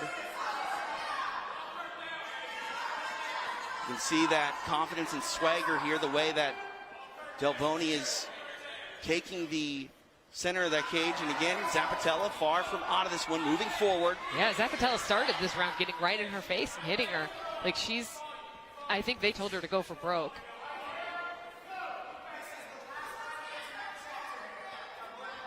Both athletes talked about how this fight was incredibly personal. And now in on this leg is Zappitella trying to wrestle Delboni to the floor.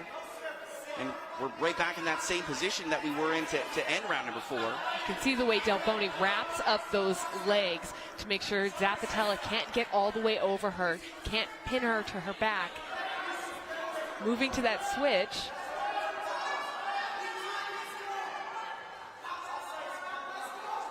Zappitella is so flexible and creative in these. I mean, she keeps her body looking for positions at all, like to improve positions at all times. She's gripped so hard on that leg. It's got to be annoying. And there's Delboni trying to climb around, but she's tight. Paul Felder checking in on Twitter. Yeah, I agree with him there.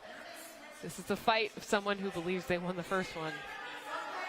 And that really is the case with Jéssica Delboni. I mean, she walked in tonight with a crown on her head. She wants to take the literal, throne by capturing this title tonight. And, she's been on a mission and she's fighting her fight. And tonight, so far in the open scoring, the judges are rewarding her for doing so. But the champion, Zappitella, again, always dedicated and determined to make something happen. She has 3 minutes to do so. That's not a lot of time. And she's not in a great position at the moment, but I don't know. I'm like, look at that, pushing that knee, trying to get her down. It's all about the base of Delboni when she's trying to tip that knee forward, and Delboni's got a really nice extension on her right leg there.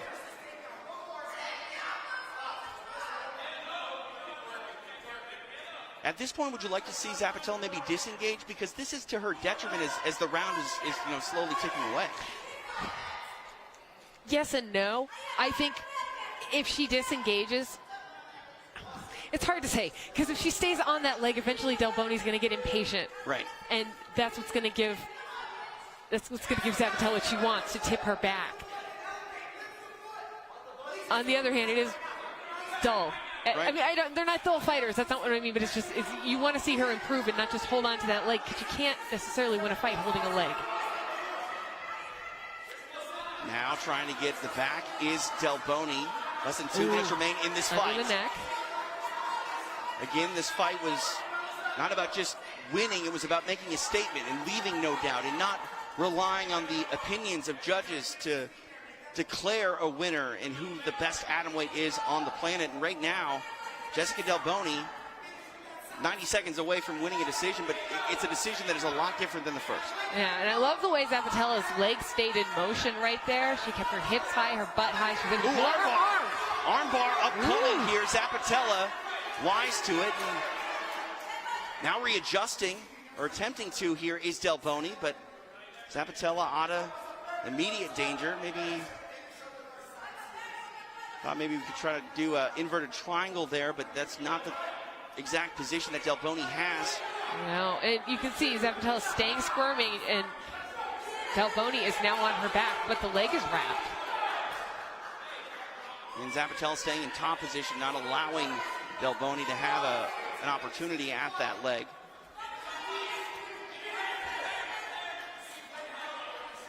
See if Zappitella can rise up and get some offense going. She's got to defend that attempted knee bar here by Delboni. The challenger trying to take home that leg, but the knee is free. Yeah, and that's what it gets dangerous about going for leg locks. If that, don't put your knee back in. You can give up top position quite easily that way. Tick-tock goes the clock. Jéssica Delboni in control of this one. The champion for a few more moments is Zappitella, and she's trying to throw some shots here against Jéssica Delboni, but time not on her side. And Jéssica Delboni, the challenger, back to her feet, arms in the air, She thought she won the first fight. She walked into Fight Church tonight wearing a crown, and she may have just taken the throne away from Alesha Zappitella. She seems extremely happy and extremely confident, but she was extremely happy and confident the last time. Yeah, it's open scoring. Right, we know where this we know, yeah, we know. Shake out, but looking at what Jéssica Delboni did going back to May and the performance she turned in at the Phoenix tournament, this has all led to this moment. We are minutes away from her getting what she believes was rightfully hers to begin with, and this is going to be a victory that she is going to savor. It's a career-defining moment right now for Jéssica Delboni. It really is. She was at the point in her career that she wanted to retire. She was done. And she had a resurgence, and the resurgence, it's like the trajectory that it took her to. I mean, think about this. Think about winning a fight in your mind against one of the best fighters in the world, Alesha Zappitella. Take nothing away from this woman. She's great. But Jéssica Delboni thought she won the first fight. It wasn't given to her. So what did she do? She answered the call and beat 3 different women on the same night. This sounds like a movie. I know. And now she comes out here and puts on an amazing show. And she's going to walk out of Kansas City and Fight Church tonight. Delboni. The Invicta FC atomweight champion. Wow. Yeah. The crown upon her head and the belt soon to be wrapped around her waist. We go 25 minutes and the decision lies with Joe Martinez. Well, fight fans, after 5 rounds, we go to the scorecards. Here are the totals: 50-45, 50-45, and 49-46. All for your winner by unanimous decision. And now the new Invicta FC atomweight champion of the world, the Queen, Jéssica Delboni. She is the queen, and she left no doubt. Jéssica Delboni, the new atomweight champion of the world. She will now speak with Taryn Temple.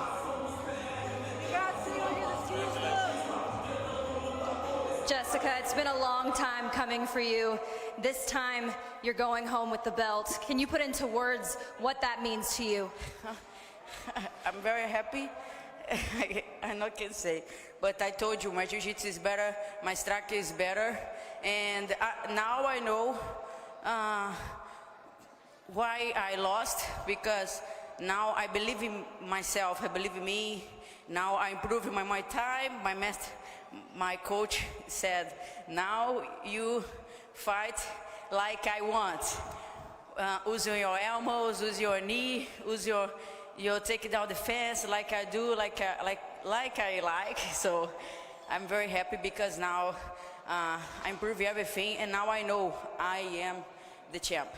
I know I won that fight, and today I proved this. So eu quero agradecer a toda a minha equipe RVT, quero agradecer o Mestre Paraná, quero agradecer a toda a minha família PRVT, minhas amigas, eu quero agradecer principalmente o Mestre Daniel, que está puxando treino no Rio, né, e lá do Rio agora, quero agradecer o Mestre Daniel, o Marquinhos, meu parador físico, e quero agradecer principalmente também ao Davi, meu amigo, Davi Boy, você disse, Davi Black, Davi falou assim, impossível que ela vai ter a força igual eu tenho. Falei, realmente, porque Davi faz muita força. Obrigado, Davi, por todos os treinos, obrigado, Tati, Brit, por todos os treinos, obrigado, Marcela, meu namorado.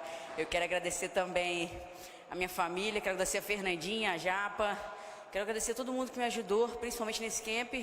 Eu tenho certeza que eu fiz um camp completo, da outra vez eu pensei, pô, se eu fiquei 20 dias de quarentena em Nova York e consegui treinar e ganhei aquela luta. Imagina agora que eu estou muito bem preparado lá no Rio de Janeiro, porque a gente tem um treino muito bom.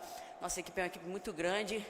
E ela disse várias vezes nas redes sociais, né, que ela me pôs para baixo, só que mal sabe ela que o que a gente mais treina na equipe é bater a bunda no chão e levantar. Então, se ela me pôs para baixo, tranquilo, faz parte do jogo, mas eu estou muito preparada para, como vocês viram, né, caso eu caia, levantar. E eu levantei muito bem todas as vezes, consegui escutar muito bem meus corners, a Jéssica, o mestre, sou muito grata por ter eles aqui comigo.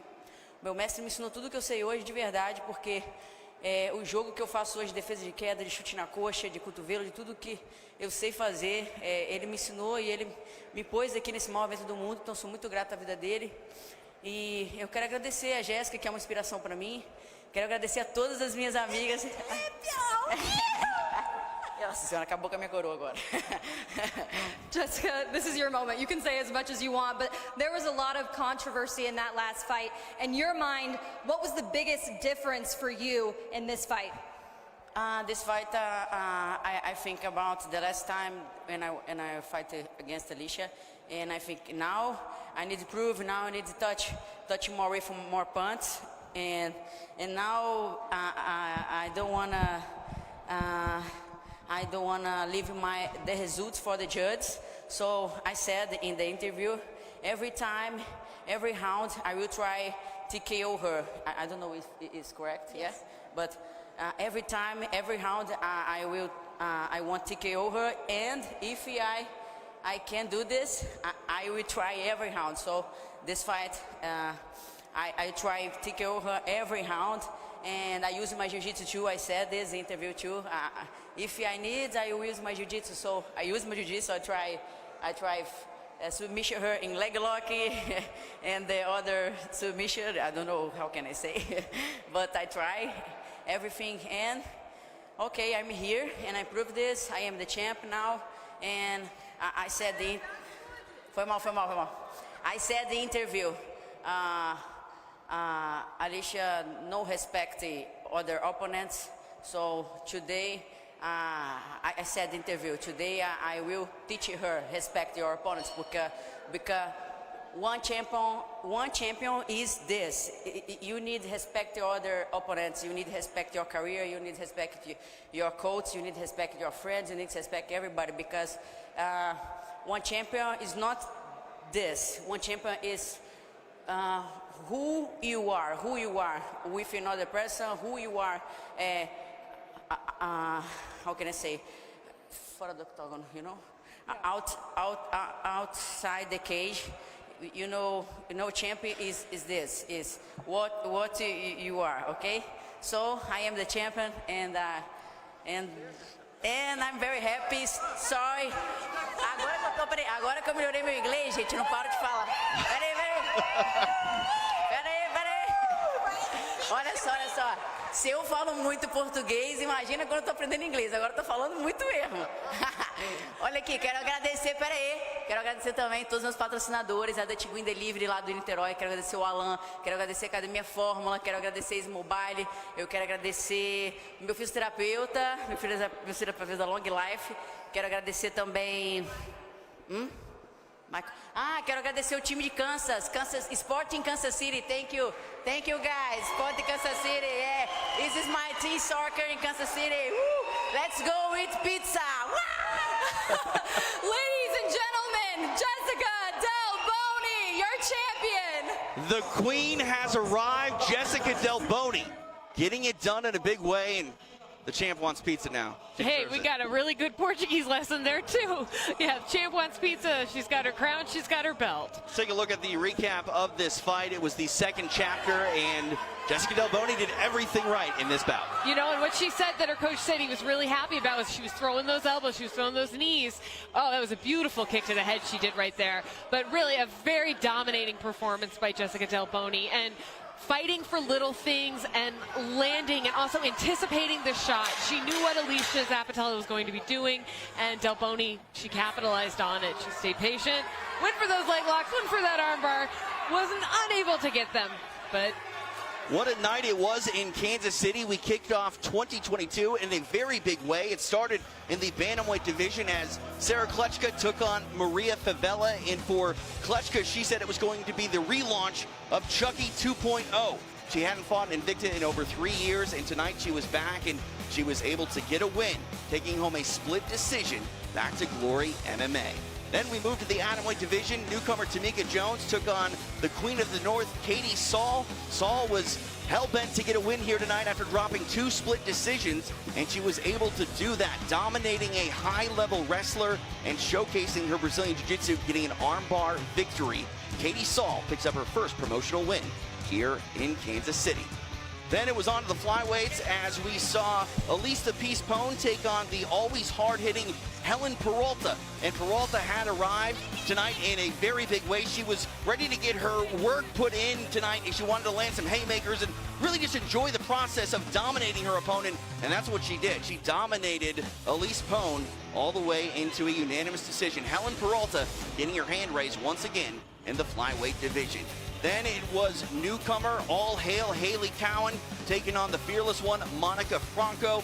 Cowan, a high-level gymnast, has a belief that she's going to do big things in mixed martial arts, and tonight she called her shot. She wanted this fight, said she saw this rear naked choke coming 8 weeks ago, and tonight it was a reality. She got the sub over Franco, getting the win in round number 2. In our co-main event of the evening, a pair of Invicta newcomers met at a catchweight as Ramona Pascual was able to provide a rude welcome for Shamir. Peshewa. It was Pascual that showcased her skills training in the States for the last year. The Hong Kong native is picking up a big win tonight, the biggest win of her career inside the Invicta FC cage. And when it comes to big wins, it doesn't get any bigger than what we saw the new champion do tonight, as Jéssica Delboni looked to not only win this fight, but do so by leaving no doubt. Alesha Zappitella won the first meeting last May. And tonight, Delboni said, I'm the defending champion. And in a roundabout way, she proved that. She was the champion in this fight. From the opening round, she was able to get her fight going. Zappitella, very determined and was able to hang with Delboni, but the Brazilian would not take no for an answer. She was on a mission to prove that she's the best atomweight, and she did just that. The Brazilian captures the crown she rightfully believes is hers, and the queen has arrived. What a night for Jéssica Delboni. For Julie Kedzie, I'm TJ DeSantis saying thank you so much for joining Invicta FC. We hope to see you coming up for Invicta FC 46 here in March. So long from Kansas City.